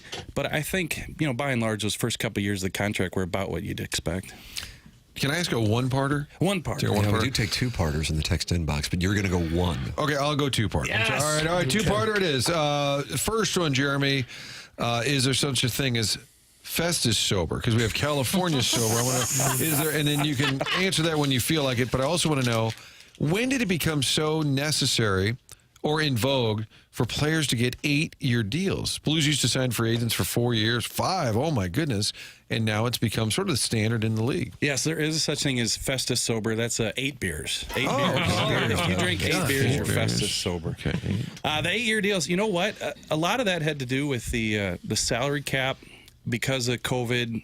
The cap didn't move for a few years, and that was a way for GMs to get these guys signed, give them the term that they wanted, and try to keep the AAV down. So you saw a lot of deals like that. Look at Braden Chen. He got an 8-year deal with a 6.5 AAV. You look at Colton Parayko got a long term. There are a lot of deals around the league that happened during that COVID time where they were all getting max, and then once 1 or 2, 5 guys start to get that, then guys around the league want that. So I think that kind of took off from there. Do you have an 8-year deal? Does everybody in hockey get an 8-year deal? Is that industry standard? Mm-hmm. I do not. Had I worked at Channel 4 and built up that income all those years, had those big money deals, then huge money in local news. Caruso got a lifetime contract. Oh, is that right? He gave it to himself. Yeah. You know what I said to him the other day? Somebody asked me. Whoa, he was seen? Caruso was seen? Was it a Blues event? The internship program, I asked Caruso, do you guys have interns? And I'm sitting there thinking, what am I thinking? Caruso is an intern. Right? Oh, he's an executive. Yeah. Wow. Oh, you don't see a lot of interns anymore. They kind of stopped that during COVID everywhere. A lot of businesses did. Oh, I didn't know that. Really? That was a lot COVID of them thing? did. Yeah. This is rare. I don't know if this is breaking news or not, but we have a former Blues goalie texting in about the topic. So that's kind of unheard of. Brian Elliott is texting in. No, Daddy Padre. Daddy Padre. He didn't play. Doug, is an e-bug a goalie? Is what now? An e-bug, an emergency backup? Oh, I didn't know the terminology. You didn't know that term? Really? No, I didn't. It's Daddy Padre. He never played for the club. He practiced. They beat him like he was a sieve. I get Sod hasn't been good this year, but man, does this reek of Army trying to justify more of his blunders. Texier, Joseph, and making Sod the scapegoat. Guy's a 7-time 20-goal scorer. Now, does Daddy Padre have credibility because he played in the league? Or is he bitter and is this like talking to an ex-wife to do a hit piece? Doug, which one is it? Probably the latter. Oh, he lost his job as a what was it again? E-bug. E-bug. When Jackson's giving you hockey answers. I'd never heard that. He lost the e-bug gig. This is kind of like the Jeff Ablin. Boom, gotcha. Boom, gotcha moment. Tell Daddy Padre he was texting me more than I see my daughter, my 15-year-old daughter texting. Oh, is that right? He's active? Yeah. What do you think about his point with Sod, and believe me, I heard it last night. Yeah. Oh, so you're already familiar with this. Yeah, and look, I get it. The only thing is, and we talk about this in the Last Minute Blues podcast, is, Army only has so many moves that he can make, and especially right now. So Blues fans want to see something happen. Well, look at the roster, and, who do you want to move out? And name a person, how does he do it today or tomorrow? So he's making the moves that, I think over time you're going to see more of them. But right now you move a Perinovich. That wasn't going to work out. You move him. So you put Sod on waivers. You hope that somebody will take that, and then that 4.5 is off the books next year. And, a lot of these things that he needs to do that he alluded to yesterday, aren't going to be trade deadline type moves, I don't think. I think this is going to be summer stuff. Perunovic wasn't a bust. He played almost 100 games in the NHL, but from the hype standpoint, he was a huge letdown, don't you think? Yeah, I think so, especially because when you see the NHL the past however many years, the smaller guys, if they can move the puck and be offensive weapons, power play guys, then they can have some success in this league. But he just couldn't find that offensive touch. He didn't shoot the puck a lot. And then if you have him out there, he's got to be able to play some 5-on-5D, and he didn't show that he was able to do that. So, he went to the Islanders. I think he had a pretty good game last night, an assist and a shot or two. And, maybe he has some success up there, but I think it became for sure that proverbial change of scenery deal. Do you think that we will be seeing potential moves as the deadline approaches and if the team doesn't get back into the mix? Yeah, and I think by listening to Army yesterday, Tim, could they get back in the mix? Would he try to help them if they got close? Sure. 5 points back. They're down 3 games in hand to some of these teams around them. But I think yesterday we kind of, through listening to him, learned that he doesn't feel this team can do much if it does get into the playoffs. Well, so I want to be clear. I was talking about more from the selling side. I wasn't talking of the buying side. Right. Okay, And so, yeah. And so I think that even if they were close, I just wanted to make that point that I don't think he would even try to put some chips in, to use the term that you guys use. But in terms of selling, if he feels that this is a situation, which we now know that that's what he thinks, I don't know what you can sell that's going to do anything. I think more of the focus will be evolving the roster so he can get it to a point this summer or going into next season that he can just start to change the complexion of things and do what he did yesterday with the Brandon Saad move. Who's the next guy? What else can we do? But, I mean, you can talk about the players who the Blues might be able to sell, a Foxa, a Suter, you're moving out Sundqvist, whoever, if you're trying to change the complexion of this team, and there's nothing coming back. So, to me, some of those types of conversations going into the trade deadline really are kind of, what's it going to do? There's a term I use in hockey, and you guys probably won't understand it because you don't quite know the game like I do. I call it E-bug, emergency backup goalie. Who is the E-bug now? And is there any hope that he might help carry this team to a stronger second half? Kerber. You know what? They have somebody down there, but after the Padre left, I have lost touch. After the Padre. That was like celebrity status with the Padre. So. Vancouver's in utter disaster with the Pettersson-Miller situation, and Calgary's not a playoff team. The second wild card spot is there for the taking. That's from the Padre. He's back, Danny Padre. This guy is active as all get out. It is there for the taking, but they're not taking it. But that's a thing. That's a thing. And that's why, we talk about this team. Tim, this team, as you read the article by Jeff Gordon earlier today, Jeff Gordon paints a good picture of this fabric of this organization has been built on players who are able to give it their all at all times, right? And that's not what we're seeing from this team. So when you see them win a big game and then they, you win the 2 Calgary games, then you go to Utah and there's not the response, the worst period that you could possibly have in the biggest game of the season. You go into this homestand thinking after the shootout win over Vegas, this is a chance to jump on this and they don't, and you got to be wondering, who are these players and can you count on them? And I think we've seen that the answer is no in a lot of these situations that they've put into. Jeremy Rutherford with us in studio. Let's take a break and we'll have another segment with JR. Your questions, 2-parters, welcome. Daddy Padre, active as all get out in the How about a 3-parter? Yeah, the rare 3-parter. 314-399-9646. That's how you can text in. And then Jackson was talking with the Baldwin Beer Bitch during the commercial break, and she wants to make her debut on 101 ESPN coming up. Triple B. Yeah, Mark Hanna, Evergreen Wealth Strategies, 9 o'clock hour. Plus, JR wants to dive into a picture that we were able to obtain from our sources of Mark Hanna, the 9 o'clock hour sponsor, and a member of the dais feeding each other cake at the Blues Hall of Fame dinner. I mean, this is alarming stuff. Oh, Caesar gotten a hold of this shit? I don't know. So we will have that for you coming up here in our Mark Hanna Evergreen Wealth Strategies 9 o'clock hour. Hey, a new sponsor here on TMA, and that is Moritz Reusch Jewelers. They are in the 15th floor of the tower right across from the Galleria, and I was able to visit there and get to know the family that's been operating that store for decades. And man, is that a game changer. You're in the market to get some jewelry, whether it be for upcoming Valentine's Day, you're getting engaged, you got an anniversary coming up.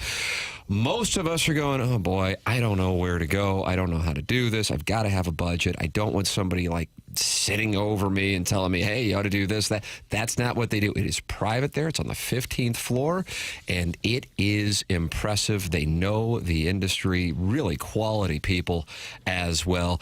You're going, well, Moritz Reusch, how do I spell it? Don't worry about it, Doug. Don't worry about it. M-O-R. Don't worry about it. Oh, okay, sorry. But I'll tell you what, you were off to a good start. Okay. NinjaBling.com. Ninja Ninjabling. Boom. NinjaBling.com. Okay. That's exactly right. Moritz Reusch, new sponsor here on TMA. You can go in there. You don't have to have like some ridiculous budget. This is for everybody, and they will take great care of you, sticking to the budget.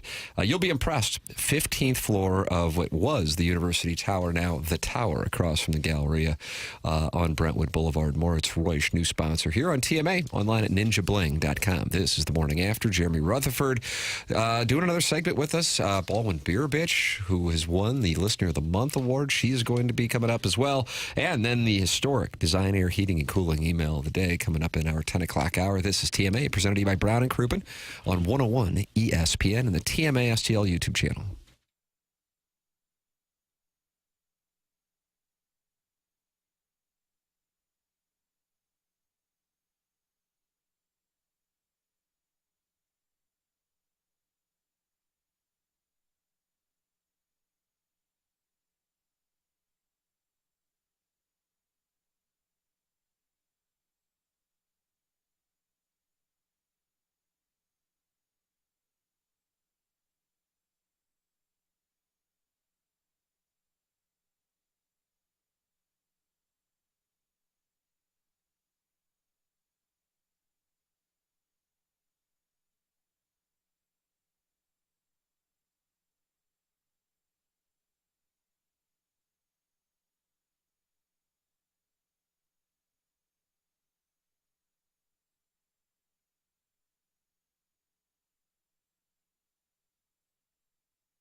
make it. Real deal, now it's time to take it.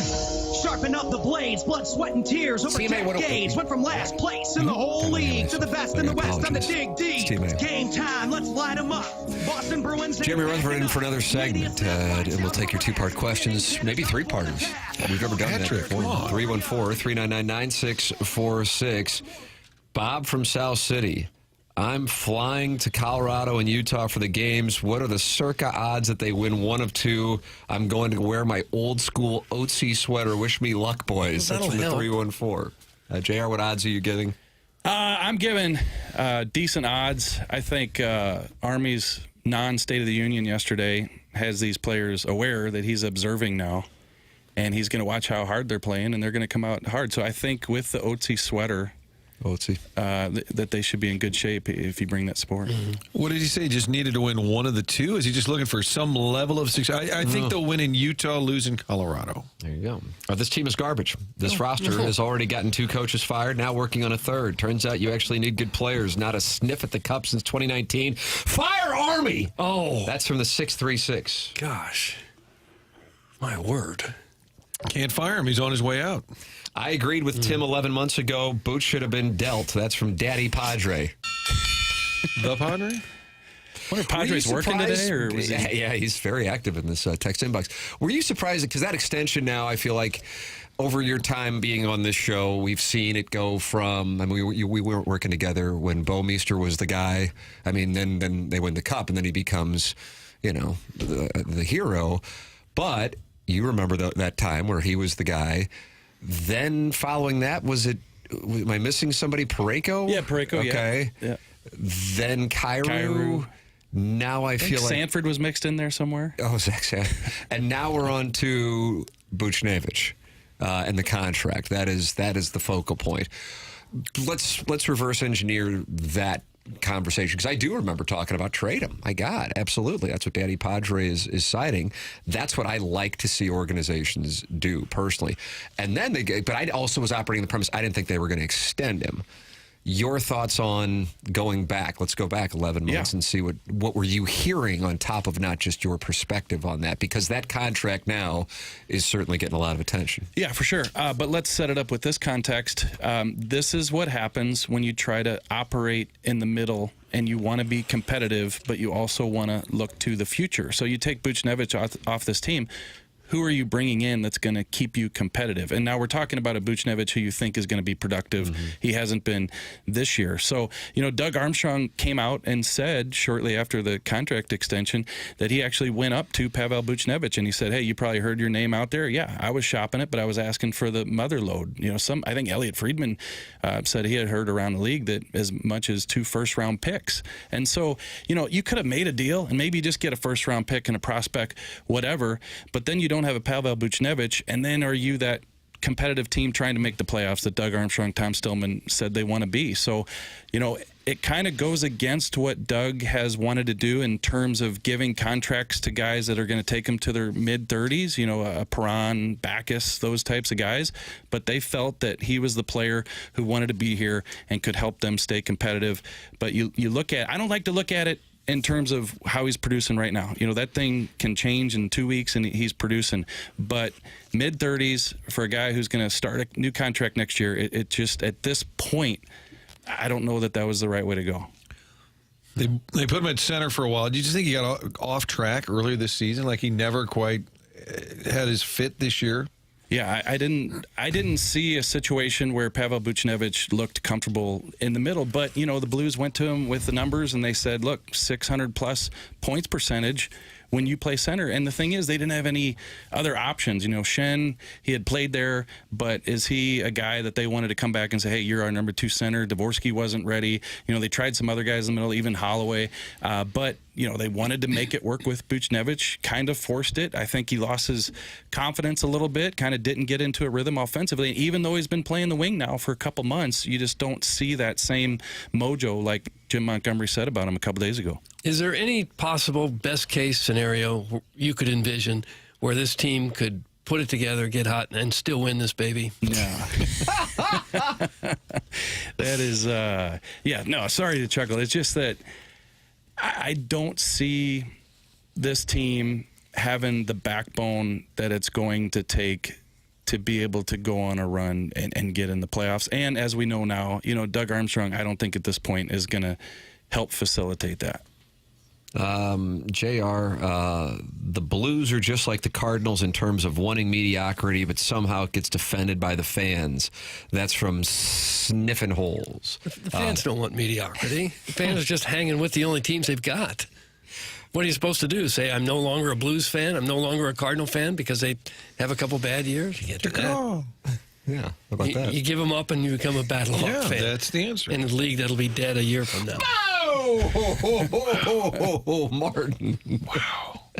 Who thought the best line of the Blues segment would be a Battlehawk take? I think Army just signed the UFL and Battlehawks an 8-year deal. I think we're good. Right. I'm not sure. You don't think that's going to age well? No. We've gotten a few texts about number 25, not necessarily complaining about him per se, but would the Blues potentially look at, because the no trade kicks in? Hey, JR, is shipping Kyrou in the summer before the no trade kicks in still in play? Also, I agree with Doug. I think to spark a winning streak, these guys need to take post-game baths together. I never said as much. Was that in the 7 o'clock hour when you said that? I never said as much. When was the last time you guys took a bath? Clip that off. With another gentleman? Never. Or alone. I don't know. When was the last time you got in the tub, Brock? Yeah, when did you draw a bath last with some lavender candles? I didn't draw anything. I just turned on the water. And you got in? Gosh, I bet it's been 30 years or more, probably. Why do you hate running water?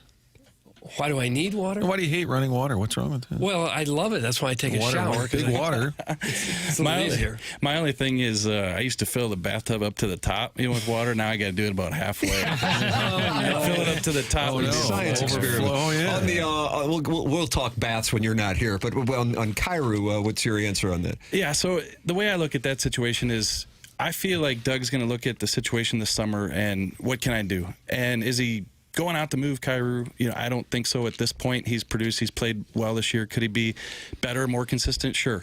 But I think he's got to weigh all of his options. And there's going to be guys that maybe you can't move or you don't want to move, which maybe it could lead to conversations about moving a guy that we're not thinking at this point, whether it be a Kyrou or a Thomas or somebody else, kind of in that core group. So I don't think that's like priority number one. Let's go see what we can get for Jordan Kyrou. But I think that as Doug looks at his options, all of those things are going to have to come into play, and he's going to have those conversations if he's going to want to change the complexion of this team. As he said yesterday, it's the same record with the same group. Yeah, if you're going to get anybody back who might really make a difference, you're probably going to have to part with some people that you don't want to have to part with. Yeah, have to. Mm-hmm. And listen, the biggest thing with moving out guys like a Jordan Kyrou is who are you bringing in? Like if you're in a conversation with a Calgary and maybe you're talking Matthew Tkachuk and you're talking Jordan Kyrou, if you know what's transpiring there and what you're getting back, like look at the Colorado trade. They move Rantanen, but they get a great player in Achis. And so you just have to be sure of what you got coming when you're going to make a move like that. And who's the E-Bug? Do we even know? Have we even looked into it? It could happen. Both goalies go down, and we're looking in the stands for someone who can take their place, stack the pillows, maybe stand on their head and spit wooden nickels. This show's so stupid. I don't know if he's out there. Was the Rantanen deal just because they couldn't sign him, or they didn't think they'd sign him? They knew it was coming. Well, I think did they not have the money, or they just didn't think they'd get it done? Yeah, I think money was going to be tight. You got McKernan, you got McCarr, and Rantanen. Here's the thing. People think of him as a good player, right, Martin? But his numbers the past 5 years stacked up against the best players in the league are like right there, top 5. So he's going to be a $13-14 million player with that cap going up. JR, always good to have the conversation. Thank you for coming in studio, and we'll get back to when we last drew a bath. Yeah, for sure. And it was just good to hear Doug talk sports because the other night I watched him spoon feeding a male. That's right. Unbelievable. Mark Hanna, sponsor of the 9 o'clock hour, online at evergreenstl.com. The Blues Hall of Fame ceremony, a stunning image in my phone on Friday of Doug and Mark Hanna, and what was going on, JR? So I was sitting next to Doug, and I thought, he would bring his lovely wife. That's what you do at these things. And I turn and I look, and there's Doug sitting next to, a beautiful Mark Hanna. Like, I'm not going to take any credit away from. He is stunning. But then, okay, you bring a sponsor to the dinner. That's great, Doug. Team player. But then I turn, Tim, and I see a spoon from Doug's arm raising up and putting some food. Doug, what was it into? I thought it was broccoli. You're feeding a gentleman broccoli? Well, I always try to take care of the sponsors. If any of the sponsors were sitting next to me, I would gladly give them a fork full of broccoli. You got a mighty pretty mouth.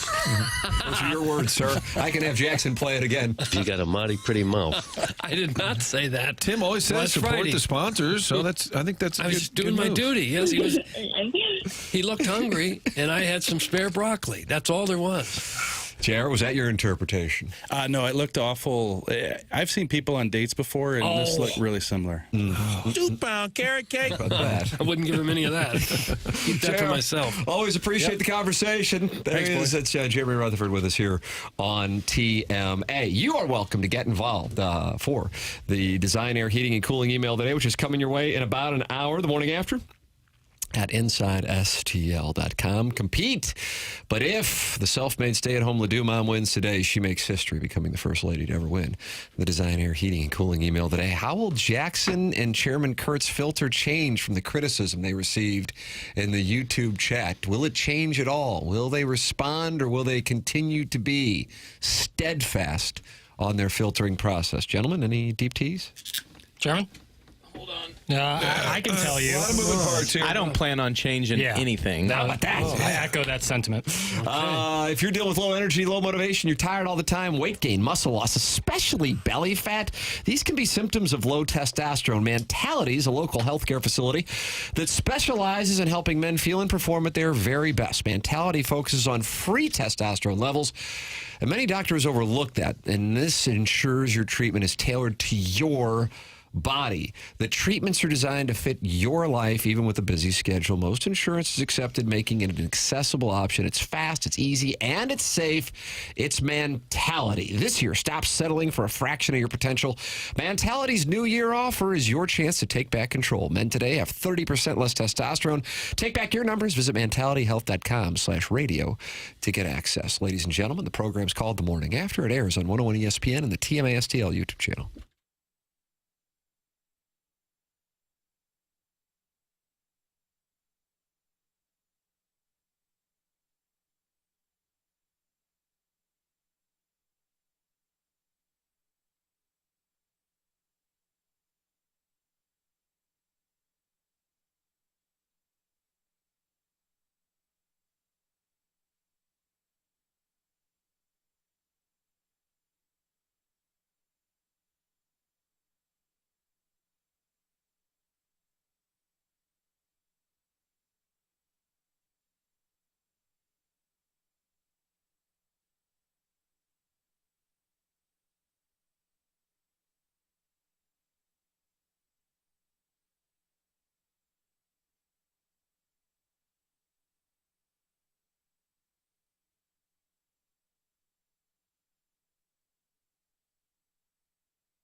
This is Action Jackson with a Sports Center update, driven by Johnny Londoff Chevrolet and Johnny Londoff Autoplex. Adam Schefter of ESPN is reporting that Mike McCarthy is not going to be coaching in 2025 and will focus on the 2026 hiring cycle. That was another Sports Center update, driven by Johnny Londoff Chevrolet and Johnny Londoff Autoplex. See them at londoff.com. Chevy, together we drive. You kidding me?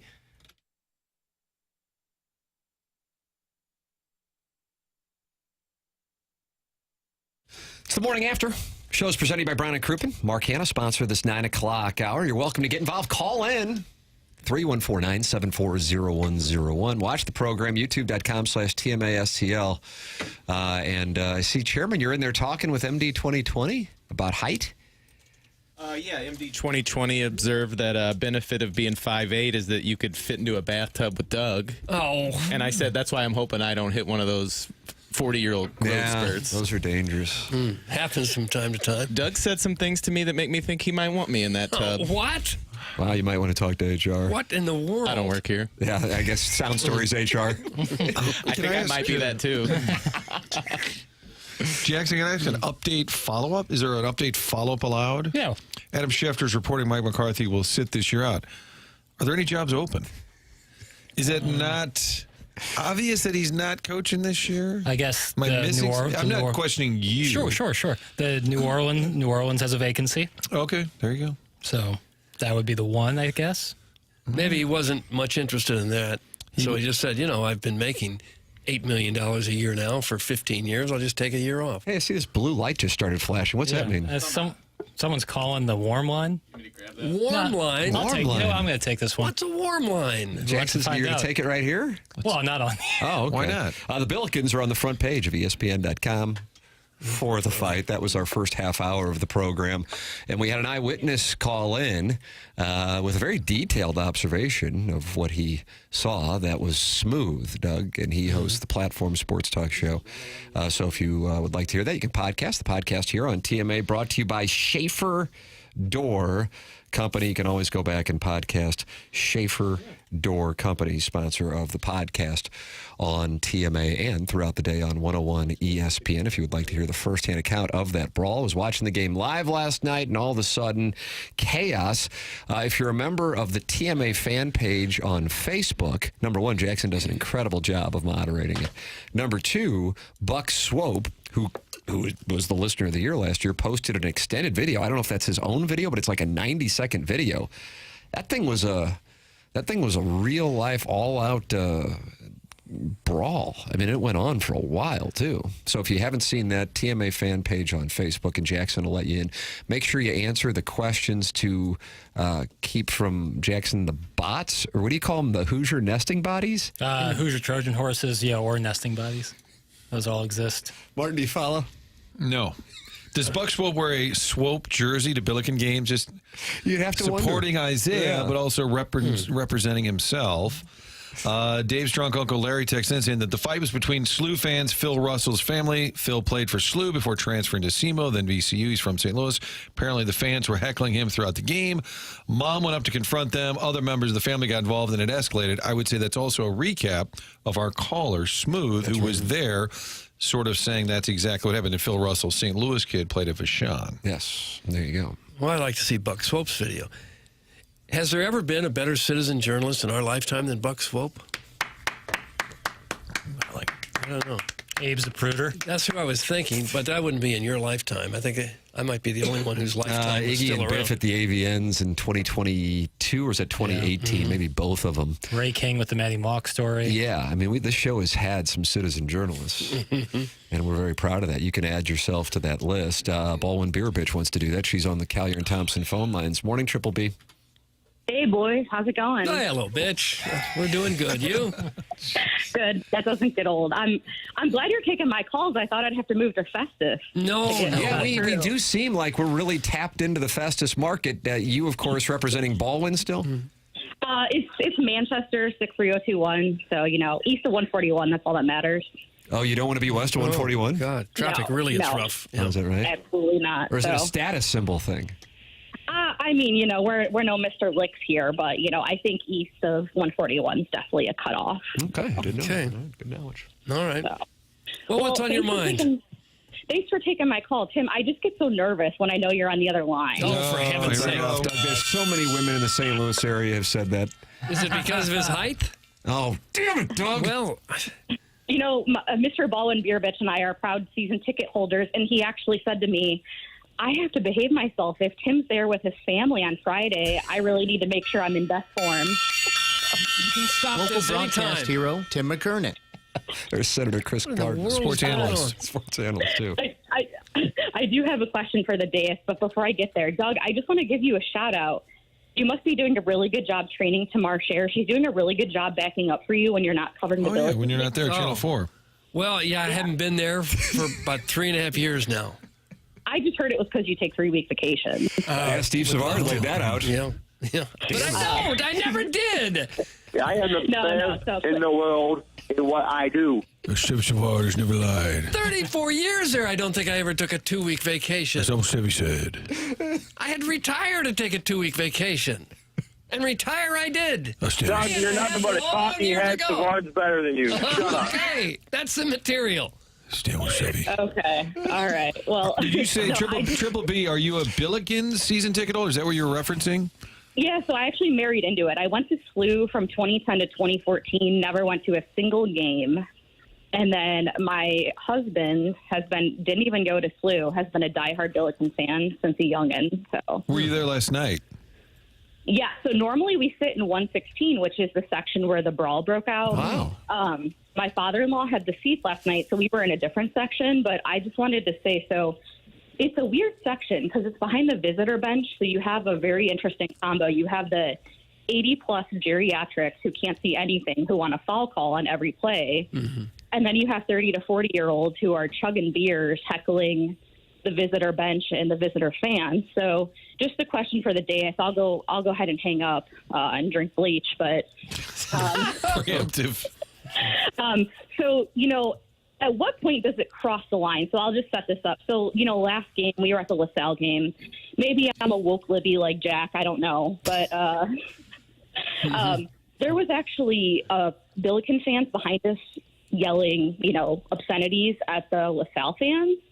And, you know, as a society in 2025, I just thought we were done saying, you know, you're gay and you're the R word and things like that. You've never hosted balloon party. Yeah. Want to take a peek into the text inbox? But so that's what fans are yelling? That happened at the LaSalle game, which, you know, LaSalle didn't. They had some fans. They were pretty tame. But, I mean, even some boisterous Billiken fans were shouting, you're gay, at the LaSalle fans, just completely unprovoked. And so it's not a surprise that it happens in that section because we've witnessed quite a bit of heckling. Usually people just kind of forget about it. But the question I wanted to ask you guys and just get your thoughts is, at what point does it cross the line? I'm not condoning violence or brawls, but when do you think it's okay to heckle fans and just say, you know, oh, sit down, that was a foul, or, oh, yeah, he flopped, versus, you know, when is it cross the line at, you know, attacking a family member or something? So I'll go ahead and hang up. Thank you, boys. Love the show. Thank you, Baldwin Beerbitch. Well, There's Baldwin thank you. Beerbitch on the Callier and Thompson phone line. She's pretty close to Callier and Thompson. I would say it's never appropriate to heckle other fans, ever. You can cheer and for your own team and have a good time without being mean-spirited and going after another fan. It's never okay. Yeah, I have to tell you, I share your opinion, and usually I'm on a different perspective. If going after another fan, I don't even know how that happens. I mean, I guess I know how it happens, but it's just not something. I think the difference, too, is if you're a big old fan, you're rooting for your team, and they're yelling, your team stinks, sucks. You're like, okay, I get it. But when it's your son or family member, it's probably going to tick you off at a different level than just being a fan of the team. And somebody that was courtside last night texted me and said they were riding Phil Russell all night, the crowd, certain portions of the crowd, that they were kind of yelling and barking at him the whole game. Way to go, Phil. And it's not like he left SLU and it was a big story. So I'm not sure, but apparently he was being barked at a lot. And then later, as we heard from Smooth, who thinks Tim's the best, Doug? Well, you done everybody. Thank you, Doug. Greatest podcast he ever had. Smooth was right there with his mom, firsthand account, and said that it was Phil Russell's mom who then went to confront some of these people. I don't know if an usher can calm that situation down. I guarantee Chris May, he likes things very vanilla, not controversial, friend of the show. They're probably thinking today, what do we do? The next time Dayton's families are going to be there on Friday. Do you have a supervisor, security type person just sitting in that section now to say, all right, that's enough? You may have to do that moving forward because it can probably get a little heated when they are family members of the opposing team. Well, it shouldn't be that way, but you might have to think of it that way. I would say if you have Billiken fans causing problems for the other team or other fans, you remove those fans. For sure. Just like they did in New York with the fan who caught the ball, tried to take it away from Mookie Betts. If you have fans causing real problems, get them out of there. For sure. I'm just saying, moving forward, if I'm them, I might have to be proactive and put somebody in a position there to kind of monitor that behavior throughout the game. Yeah. Maybe that's where Tim and I will sit there Friday. We'll be security, and we will. God, I'd be an intimidating presence. We will You keep. sure would. Watch it, or we'll dox you on TMA. That's what we'll yell. Doug, you are pro-doxing for I absolutely am. ladies and gentlemen, you're welcome to give your thoughts. 314-974-0101. Those are the Callier and Thompson phone lines. Joined by Jeremy Rutherford in our 9 o'clock hour. We will have the Design Air Heating and Cooling email today. Compete. See if you can do it. See if you can hang the morning after at InsideSTL.com. It comes your way at 10:50. Doug Mark Milton. He's a big Billiken supporter. He's a huge Billiken fan. He's been a season ticket holder for years. Never one time been in a brawl there. You fed him food last year when I was sitting next to you at the Blues alumni event. Yes, I did. That's how I roll. You're promiscuous with these guys. Yeah. What I don't feed him is tax problems. Other people do, thankfully, and that's why he's in business. A lot of people have tax issues as we hit the tax season right now. It's something you start to think about. If you have any kind of IRS problem, maybe unfiled tax returns or bank levies or wage garnishments, heaven forbid, you've got an IRS criminal investigation going on. If that's the case, you got real problems unless you have somebody like Mark Milton in your corner so you can say, I'm not guilty, I'm with Milty. If the God-forsaken tax man comes after you, Mark Milton is definitely the guy you need to know. So here's how you contact him. He's at stltaxlawyer.com. Mark Milton provides a local and holistic approach to tax resolution. He was telling me there's a lot of people who just, for whatever reason, don't file returns. And Talking about Janine Lindemulder? Well, yeah, her specifically. And it backs up on them. And 4 or 5 years down the road, the IRS comes knocking, and then you've got major problems. Well, Mark can help you out. It doesn't have to be that drastic, but any kind of problem you might have with the IRS, Mark Milton is right there. Any kind of IRS issues, contact Mark Milton at stltaxlawyer.com. Hey, and remember, the choice of a lawyer is an important decision and should not be based solely on advertisements. Just call it Uncle Sam. How about a couple gift cards, Uncle Sam? One of the questions in the QFTA yesterday, Jackson titled what? 700 Club Prayer Breakfast? Yes. Was about the origin of Martin's impression talking about gift cards. And I have to tell you that Jackson and I, while we had plenty of stories from our time over on Woodlawn in Manchester, the gift cards were not something that we experienced. Would you like to add any color to that? Well,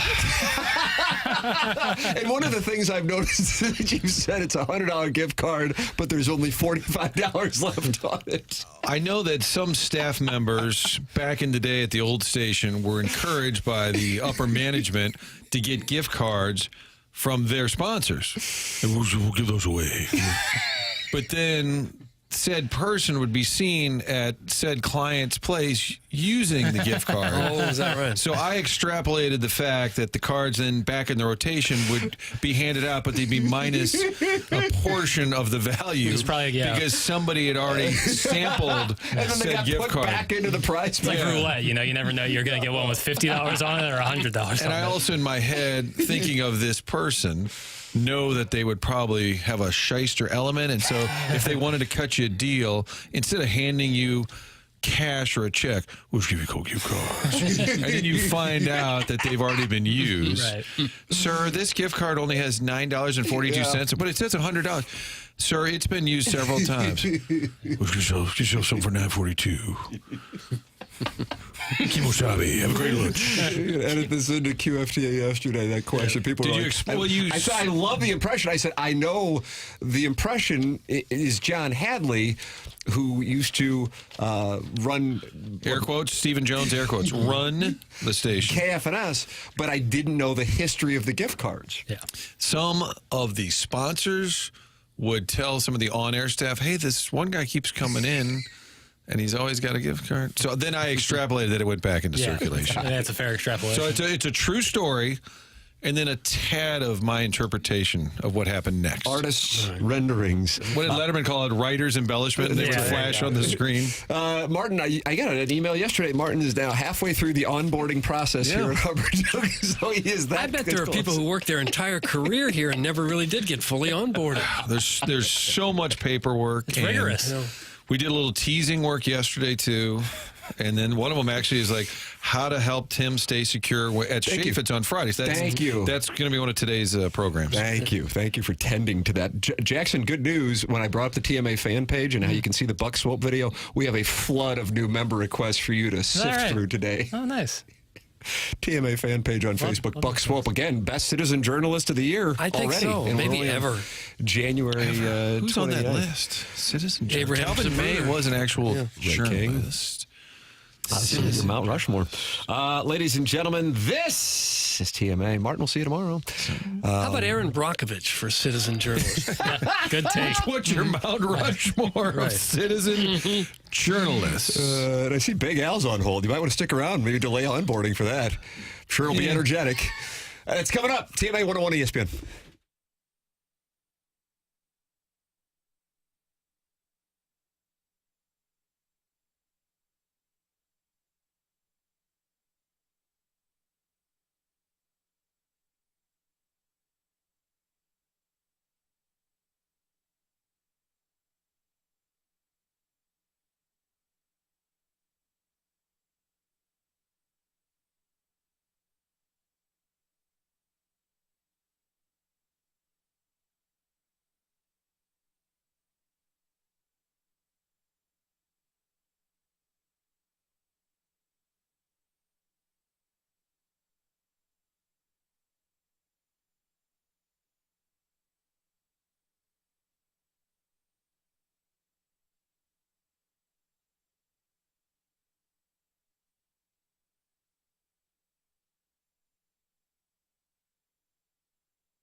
Ladies and gentlemen, it's the morning after.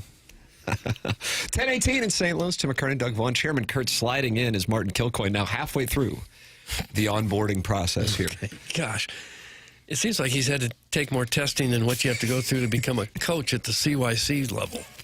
Is that rigorous as well? Oh, gosh, yeah. It was worth it, though, for you to lead that St. Catherine Labouré team to a 16-14 record in 2015. You have to go to symposiums and get background chechecks and everything. Is it like to on coach third grade safety? sport? Yeah, they're trying to protect the kids, obviously, because there's been an incident or two. I don't know about among the coaches. Right. Gotcha. I was always shocked how easy it is to become a substitute teacher. No degree really necessary, just as long as you had a certain amount of hours and show up sober, they'll take you. Must be how desperate they are to find people to fill that job. That's a thankless job. Because you got to be ready to go the day of and have nothing else going on. Yeah. So it's not easy to find people like that. You don't still sub at all, do you? No. You Dom? I think it's decent. Dom teach. Yeah, I think it's decent money too, but I don't need it that bad. It was always awkward because we had a substitute teacher in high school who would also go to the same like the gym that we would all go to. And so like he would be subbing in for you in geometry, and then later that day you'd see him in the steam room. Oh, what were you doing there? Yeah, what are you doing getting a steam? What do you mean? I had to just, get a good steam in. Feels great. Okay. After a little workout. But it was just awkward, It was awkward. It's awkward for teachers to go to the neighborhood swim pool or something. Right. Yeah, no doubt. Especially when you got a body like this one. Yeah, well, that wouldn't be awkward. That'd be you're a show pony is who you are. So I can see where you want to show yourself off a little bit, especially the Cavs. Let's take a listen to the broadcast last night. This is Tom McCarthy on the call. Front page news at ESPN.com. The Billikens and VCU. If you would have been told that yesterday, what would you have thought would have happened? Something worse than this. Yeah. Because this is not that unusual, I guess. It's full court buzzer beater might get headlines. Yeah. But, in terms of on-the-court stuff, not much more than that. Well, this is what it got it. I'm telling you, Buck Swope's video on that TMA fan page really is there is a little gentleman in red who stands out because the VCU fans are wearing black, the Billiken fans are wearing blue, and then a little gentleman in red emerges. Bandy Rooster. And like the guy from Somewhere Under the Rainbow. Yeah, Panther from under the bed. He had an alfalfa hairstyle. You don't see that too often, do you? Why doesn't that come back? I don't know. I think people use moose like that. Maybe we'll see that somewhere in Clayton in the next the guy few in years. red basically just watched as I look at the video again. Yeah, then he got sideways with the tall, bald guy, though, and you didn't want to pick a fight with him. But here, take a listen. Here's Tom McCarthy on the CBS broadcast. You don't often see this in college basketball, but there is a heck of a brawl going on in the stands. Oh, wow. And the police officers and the security have come over and tried to help out almost immediately to slow it all down. Just an ugly ending to a really good game. Yeah, it's terrible. Yeah, all the players are looking up. The coaches are looking up. People have their cameras out, which in this day and age is not a shock. By the VCU bench. Oh, they're really having a tough time. They really are having a tough time of making sure that this is stopped. Once it started piling on the stairwell, it was hard to peel it back. My goodness. And you got to get that under control. There's no place for that in college basketball. On any sports venue, for that matter. At all. I noticed they kept playing the upbeat music through most of the brawl. Yeah, that's Imagine the cheerleaders were Icona dancing. Pop, and that's Charlie XCX? Yeah. 2012? Oh, you just nailed it, Tim. I mean, you just knocked it right out of the ballpark. Nah, it's listen, here's the deal. Do I work hard? Yeah, I do. But the talent that I have is the thing that I think separates me from everybody else. Right. And you're humble.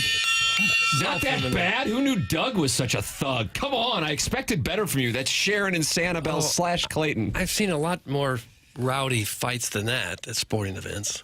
I mean, this is not a good thing, of course, but not the worst thing I've ever seen either. And Doug, I imagine you've seen this. It's also now on CNN.com. Is it really? Yeah. It's making its way around. Slow news day. Yeah, making its way around. Mm-hmm. Still, I don't see any quotes from either one of the coaches. But Josh Schertz, a friend of the program, co-host for that matter, cited Bette Midler and Beaches. She started it? In his postgame. Take a listen.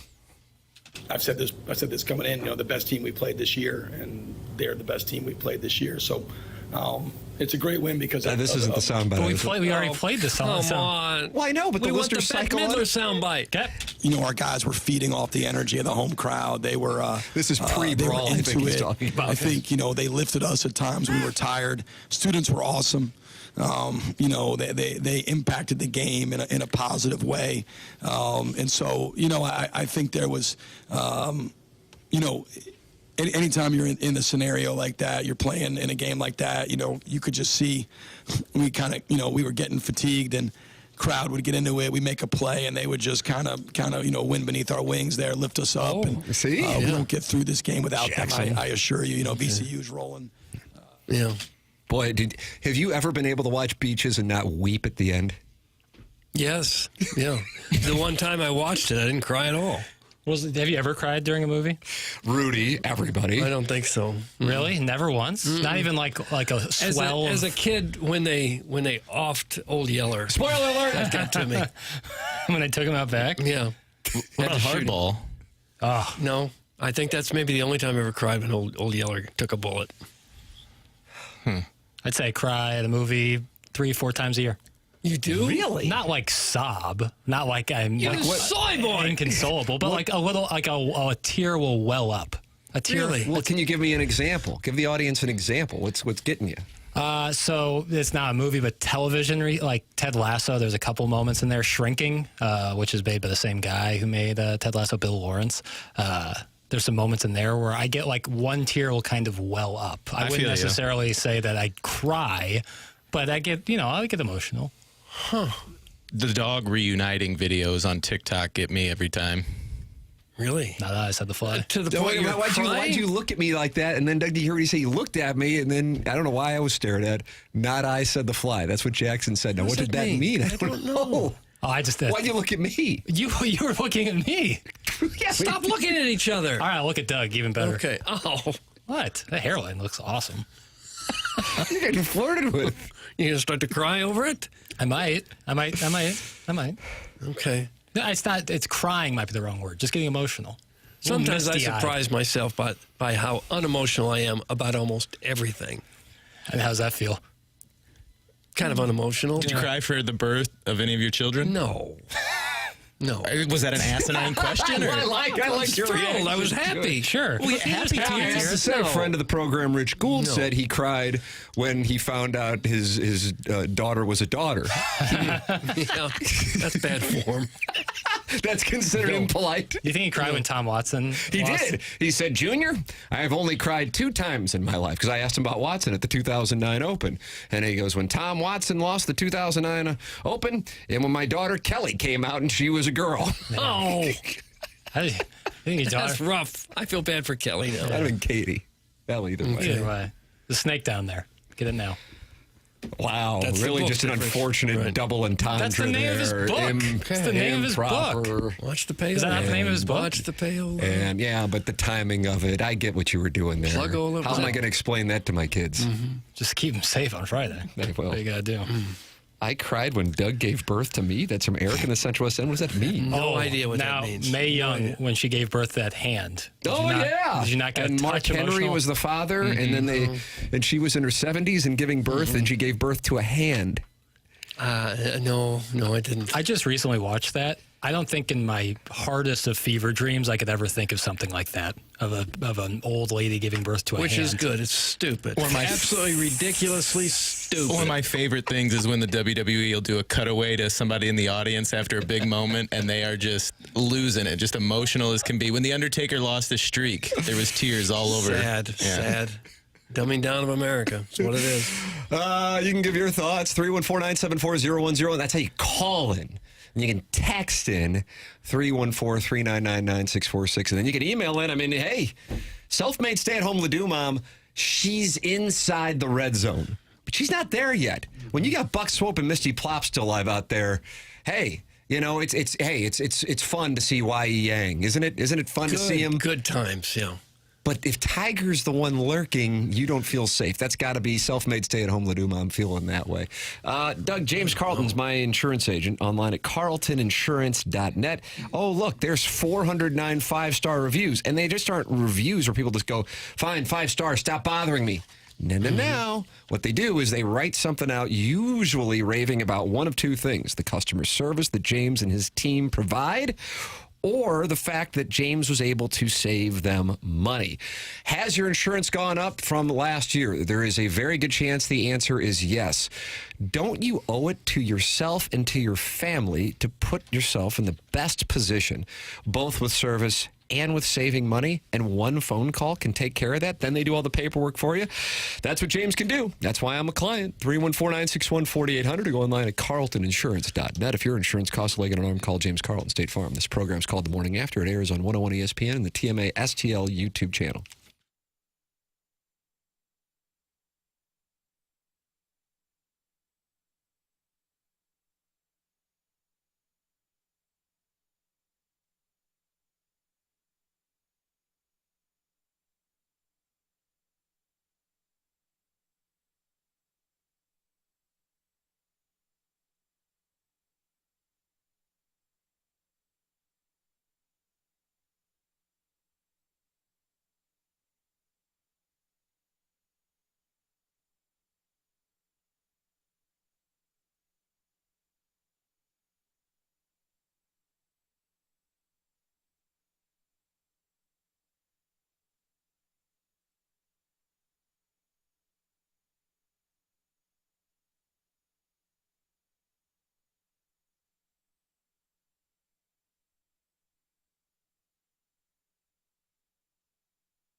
Doug Iconopop and Charlie XCX, and this is what was playing during the 5-minute fight at the Billiken game last night. Yeah. And it was on loop. And I just envisioned the cheerleaders just dancing up a storm while all this is going on.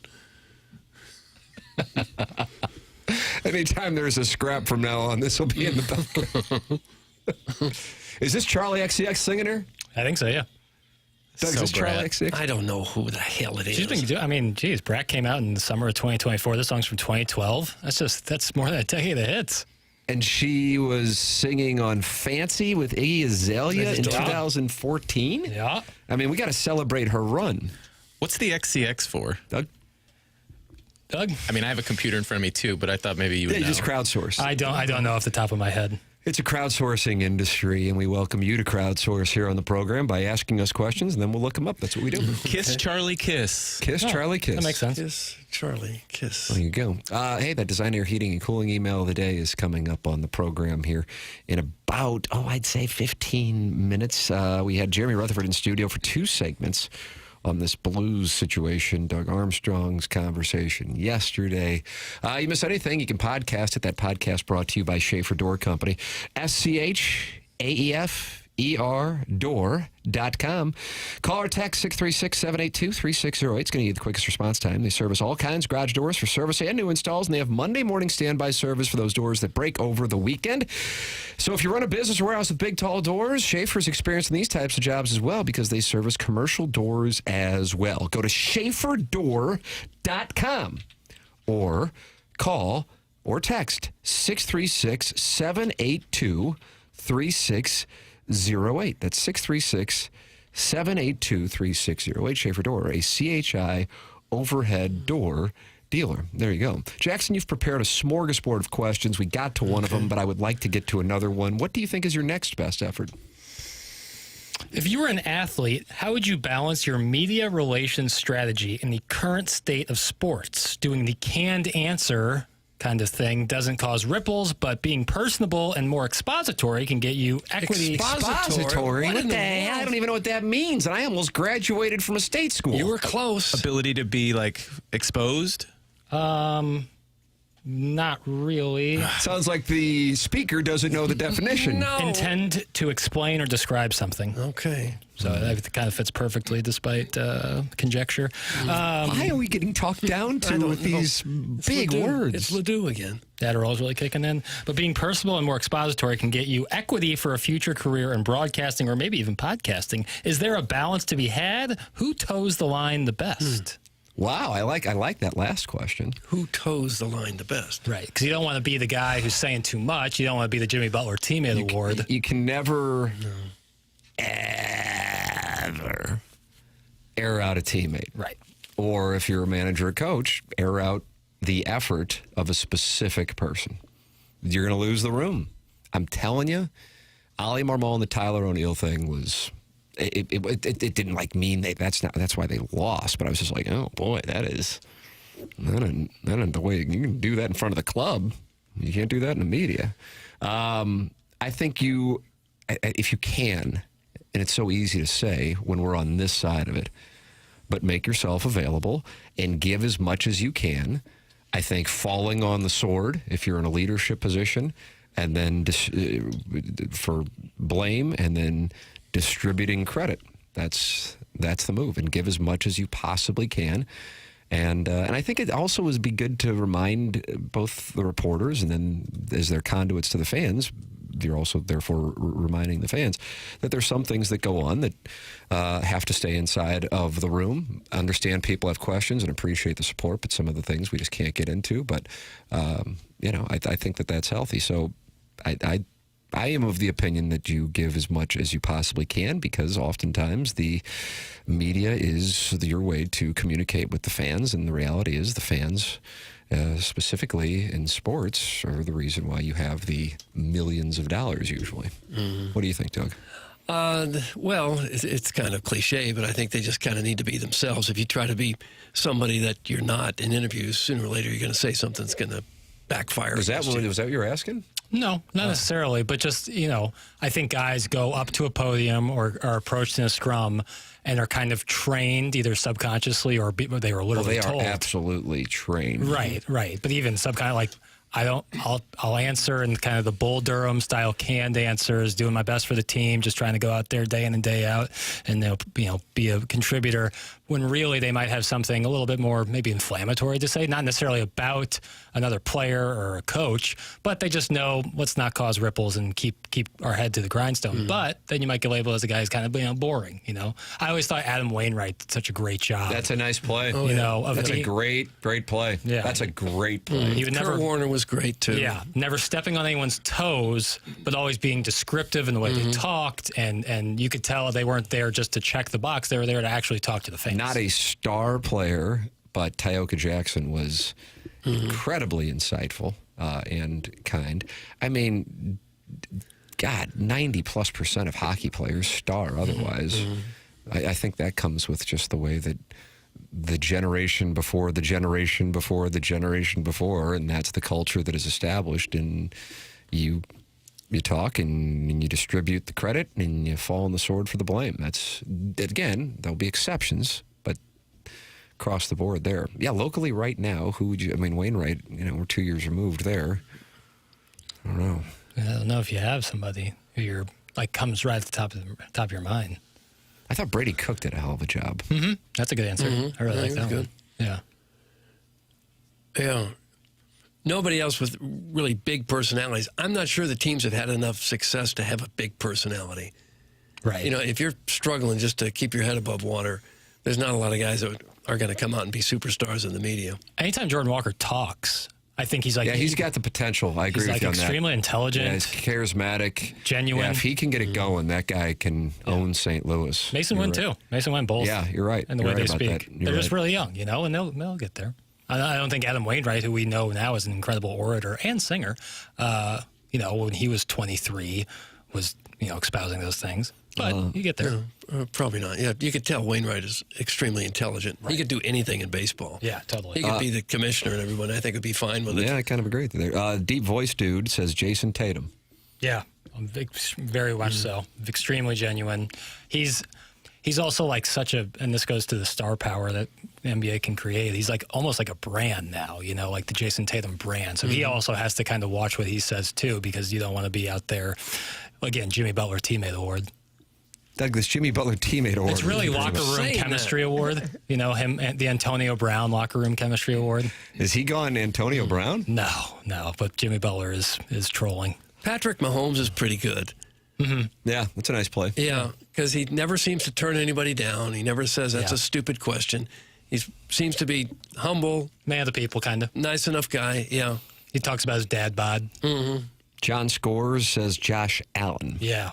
Nice play. Great call. He's like a uber personality. He's beyond he gives you a better soundbite. He's like you could have a Josh Allen show just based around him. Do either of you two remember the first professional athlete that you had to step up and put a microphone in front of?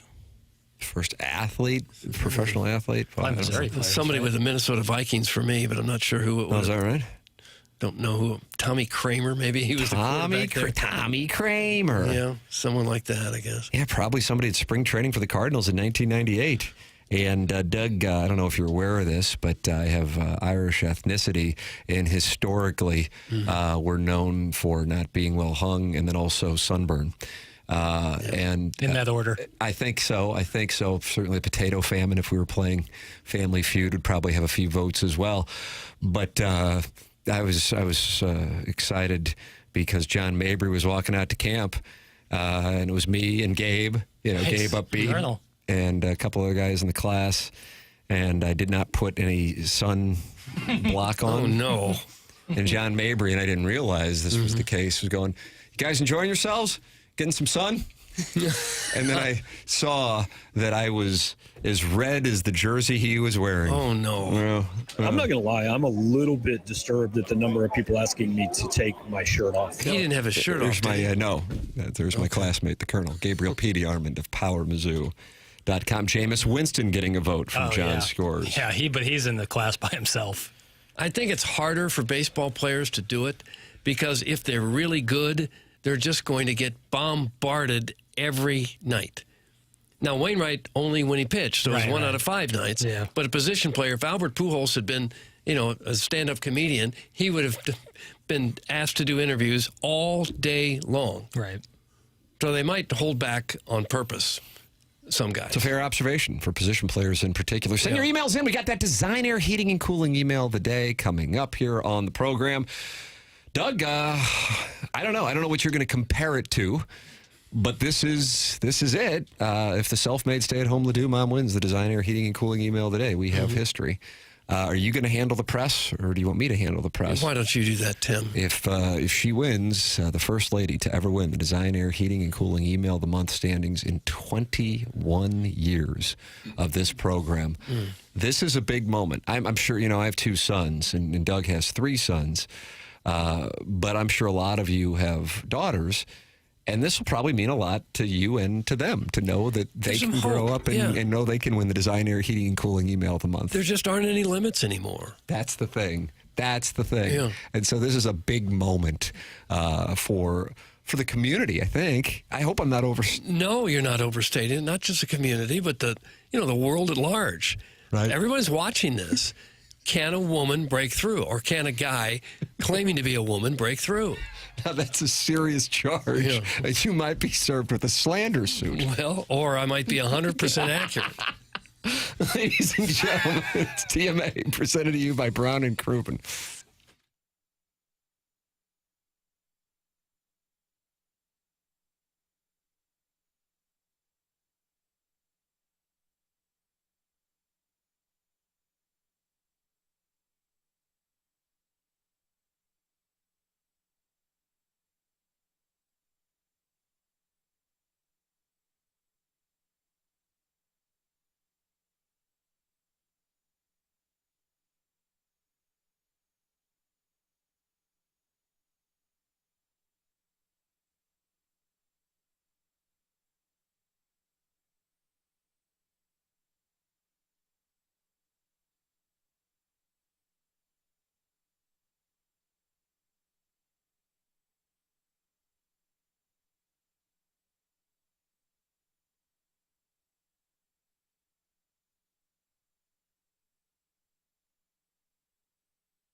Hey, this is Action Jackson with a Sports Center update driven by Johnny Londoff Chevrolet and Johnny Londoff Autoplex. Fresh off an appearance from First Take, Shams Charania is reporting that De'Aaron Fox's preferred destination at the trade deadline is the San Antonio Spurs.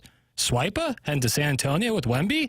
That's what Shams Charania is reporting on First Take. That was another Sports Center update driven by Johnny Londoff Chevrolet and Johnny Londoff Autoplex. See them at Londoff.com. Chevy, together we drive. Are you kidding me?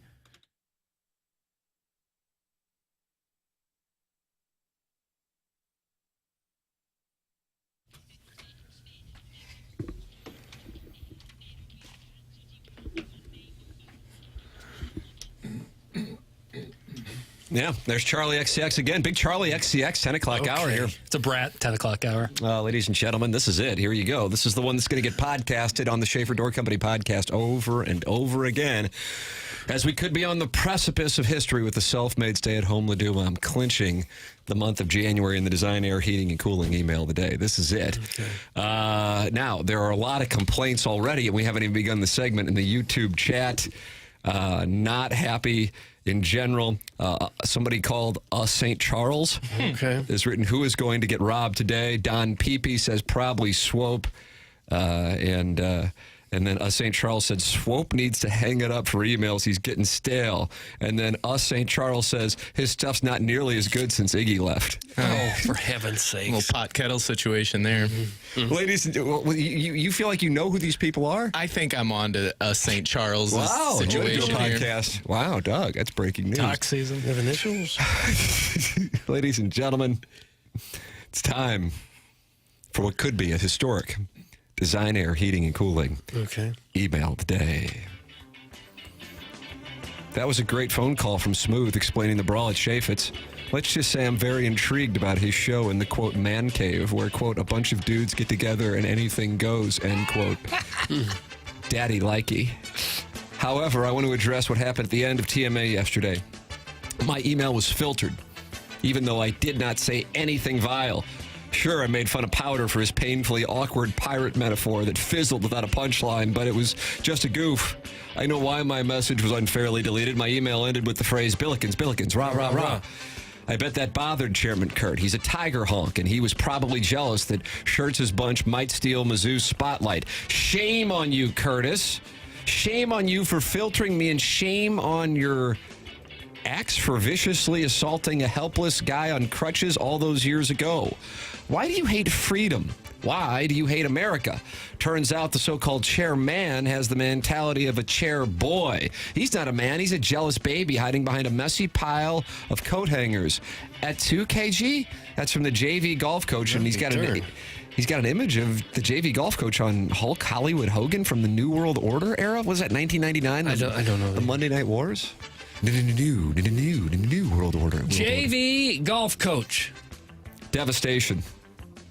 Heart-wrenching regret. Self-loathing.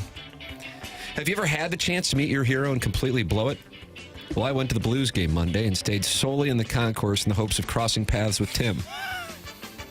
And then I saw him, with a 3-year-old hoisted over his shoulder, marching his way out. Would it be rude of me to say hello and great show? Should I offer to get him a slippery nipple from the bar? Oh. Does he want me to really lay into KJ Choi for not winning the 2009 PGA Championship? Can we at least share some forked broccoli? He came closer, and I was at a loss for words. All I could muster as he passed was a meek Sappho's. And then he was gone like a warm breeze cutting through South City on a summer evening. Oh, was he? I won't ever recover. That's from Shooter McGavin, the vice president of Josh Allen's elusive passing yards. Shooter McGavin. Doug, we got a new one here. Welcome to the show. Sure. Stumbled upon some kind of radio program from a place called St. Louis, and I reckon I've got more questions than answers. First off, before even listening, the app asks whether I have ever been attracted to a customer service agent, which feels like an unorthodox gateway into content consumption. But alrighty, let's see what the show has for me while on holiday. Show starts, seems relatively normal for a while, and then one of the hosts just leaves. Poof, he's gone, and nobody even acknowledges it like it's a daily occurrence, which apparently it is. Man's got a full-time job with a part-time commitment. And then there's the lad who's in a producer role, except he doesn't actually work for the show. He just sort of plays secretary while actually working some side gig owned by the main host. It's a bit of a pyramid scheme vibe, if you ask me. I don't know. And then the executive producer's a real treat. Proper snob about his crumbling city, banging on about St. Louis like it's the epicenter of civilization rather than a glorified parking lot for Midwestern regret. That's what this is? I didn't like that. I don't feel like that. Glorified parking lot for Midwestern regret? Ouch. Ow. Where Gangster Pete's buddy pleasures himself in his VW Bug? Oh. Switched over to the best of, and the conversation veered into how he once attended a 15-man bachelor party at a remote Ozarks cabin. No mention of women, booze, or Wi-Fi. Just 15 blokes in the woods for fun. Curious setup, isn't it? Best, that's from Post-Rope Guilt Abroad. Say the name again for me. Post-Rope Guilt Abroad. Post-Rope Guilt Abroad. Why, he's new. And what could be a history-making email. Last night was a delight. Old Warson sure does know how to prepare a succulent apricot chutney duck breast prepared with Ledoux's signature jungle juice, whimpered Doug as he retrieved my Sibian from the cloakroom. Don't say cloakroom. You check that? No. Last evening was a great reminder of how great the 63124 really can be. I miss the old days of Ledoux, the halcyon days, if you will, when Bush's Grove was packed like sardines with sophisticated and sexually aroused blokes noshing on lamb chops and a caprese salad. You like caprese salads? I do. I do too. Sure, fresh mozzarella. Mm-hmm. Now it's an overpriced health club filled with mediocre whites who think they're special. Listen up! Oh. You're not special if you collect frequent flyer miles. In other news, this charcuterie and monogramming business has taken on a life of its own. I was able to book my daughter's grad party, and now Jackson's hounding me for a Mizzou needlepoint cummerbund for his big day. And that Ruth, I'll tell you what. Player to player, pimp to pimp, she needs to quit siphoning Grey Goose from her tumbler in the carpool line. But at the end of the day, there's no business like hoe business. FYI, if you find a gently used Sibian at the intersection of Clayton and Spady, it flew off my roof rack this morning. Oh, no. It's all yours if you can get there in time. Don't worry about the scratches. They were already there. I'm a bad girl, and I am testing things, Doug. That's from the self-made stay-at-home Ledoux. Wow. Self-made stay-at-home Ledoux mom. And finally, I'm not going to be much good to you today, not after witnessing the fracas at the Fets last night. You like that fracas at the Fets? I don't mind it. Like that. I was a few sections away, but I can read lips, and it appeared they were arguing about whether or not the self-made stay-at-home Ledoux mom was really on the verge of making history as the first female emailer of the month, or merely just the latest in a long line of men pretending to be women for the purpose of getting their texts and emails read on a hackneyed sports talk show that struggles to fill 4 hours because the local teams aren't very good, not to mention the most talented host bolts for the final hour each day, leaving the audience the mercy. However, the yellow diaper-wearing producer who thought forward Chris Pronger was traded for Bill Shanahan runs out the clock. Great to hear from caller Jared, a.k.a. Jay Killa. I think Chairman Kurt does a great job with the filter, and I wish all the best to the dude emailing in as the stay-at-home Ledoux mom as he tries to close out the month recycling the same jokes each day. He's like a younger Kevin Miller if Kevin Miller lived north of Manchester and pretended to be a woman while fantasized about banging dudes. Doug, that's from Buck Swope, and that's what we have. That's from Buck Swope. For the Design Air Heating. Well, I tell you what, I'm going to have to vote again for the fellow by the name of the self-made stay-at-home Ledoux mom. One vote away from history. Post-rope guilt is real. I'm going post-rope guilt. I have to vote on the best email, and I've laughed hardest at Buck. Buck Swope. Oh, that puts it on me. Yeah. Sure. I'm going with post-rope guilt. Congratulations. Congratulations. And history will have to wait. I never thought it was getting to me. No. Wow. It is. First time it's gotten to you in a while. Development. Doug, I know, that's right. Callier and Thompson, phone lines. Wonderful. Yeah, Collier and Thompson right there. About time that you had your home remodeled. Maybe it's a little old, little tired looking. You don't have to move. You just got to make your house look better. That's what Collier and Thompson has done since the 1950s. They are your go-to source for every design consideration. Hard to know who you can trust nowadays to be in your home. Will they back up their work? Will they be there tomorrow? Are they going to answer your phone calls? You don't have to worry about any of that with Collier & Thompson. They stand behind every job they do. During the process, they are always available for you in case you need to make changes, have questions. That's what they do. They truly care about the work they produce. For them, it's more than just a job. They take pride in what they do. Collier & Thompson's core values are summed up by doing the right thing. Might cost them a little extra time, a few dollars, but that's what sets them apart from the competition. You can't make it in that business without being honest and without caring about the customer, and that's what Collier & Thompson has done since the 1950s. They can do it for you as well. The best in town. You're going to love them if you work with them. Collier & Thompson is on Manchester and Baldwin next to Uncle Bill's Pancake House. Come home to quality online at collierandthompson.com. Time for us to go. Bye.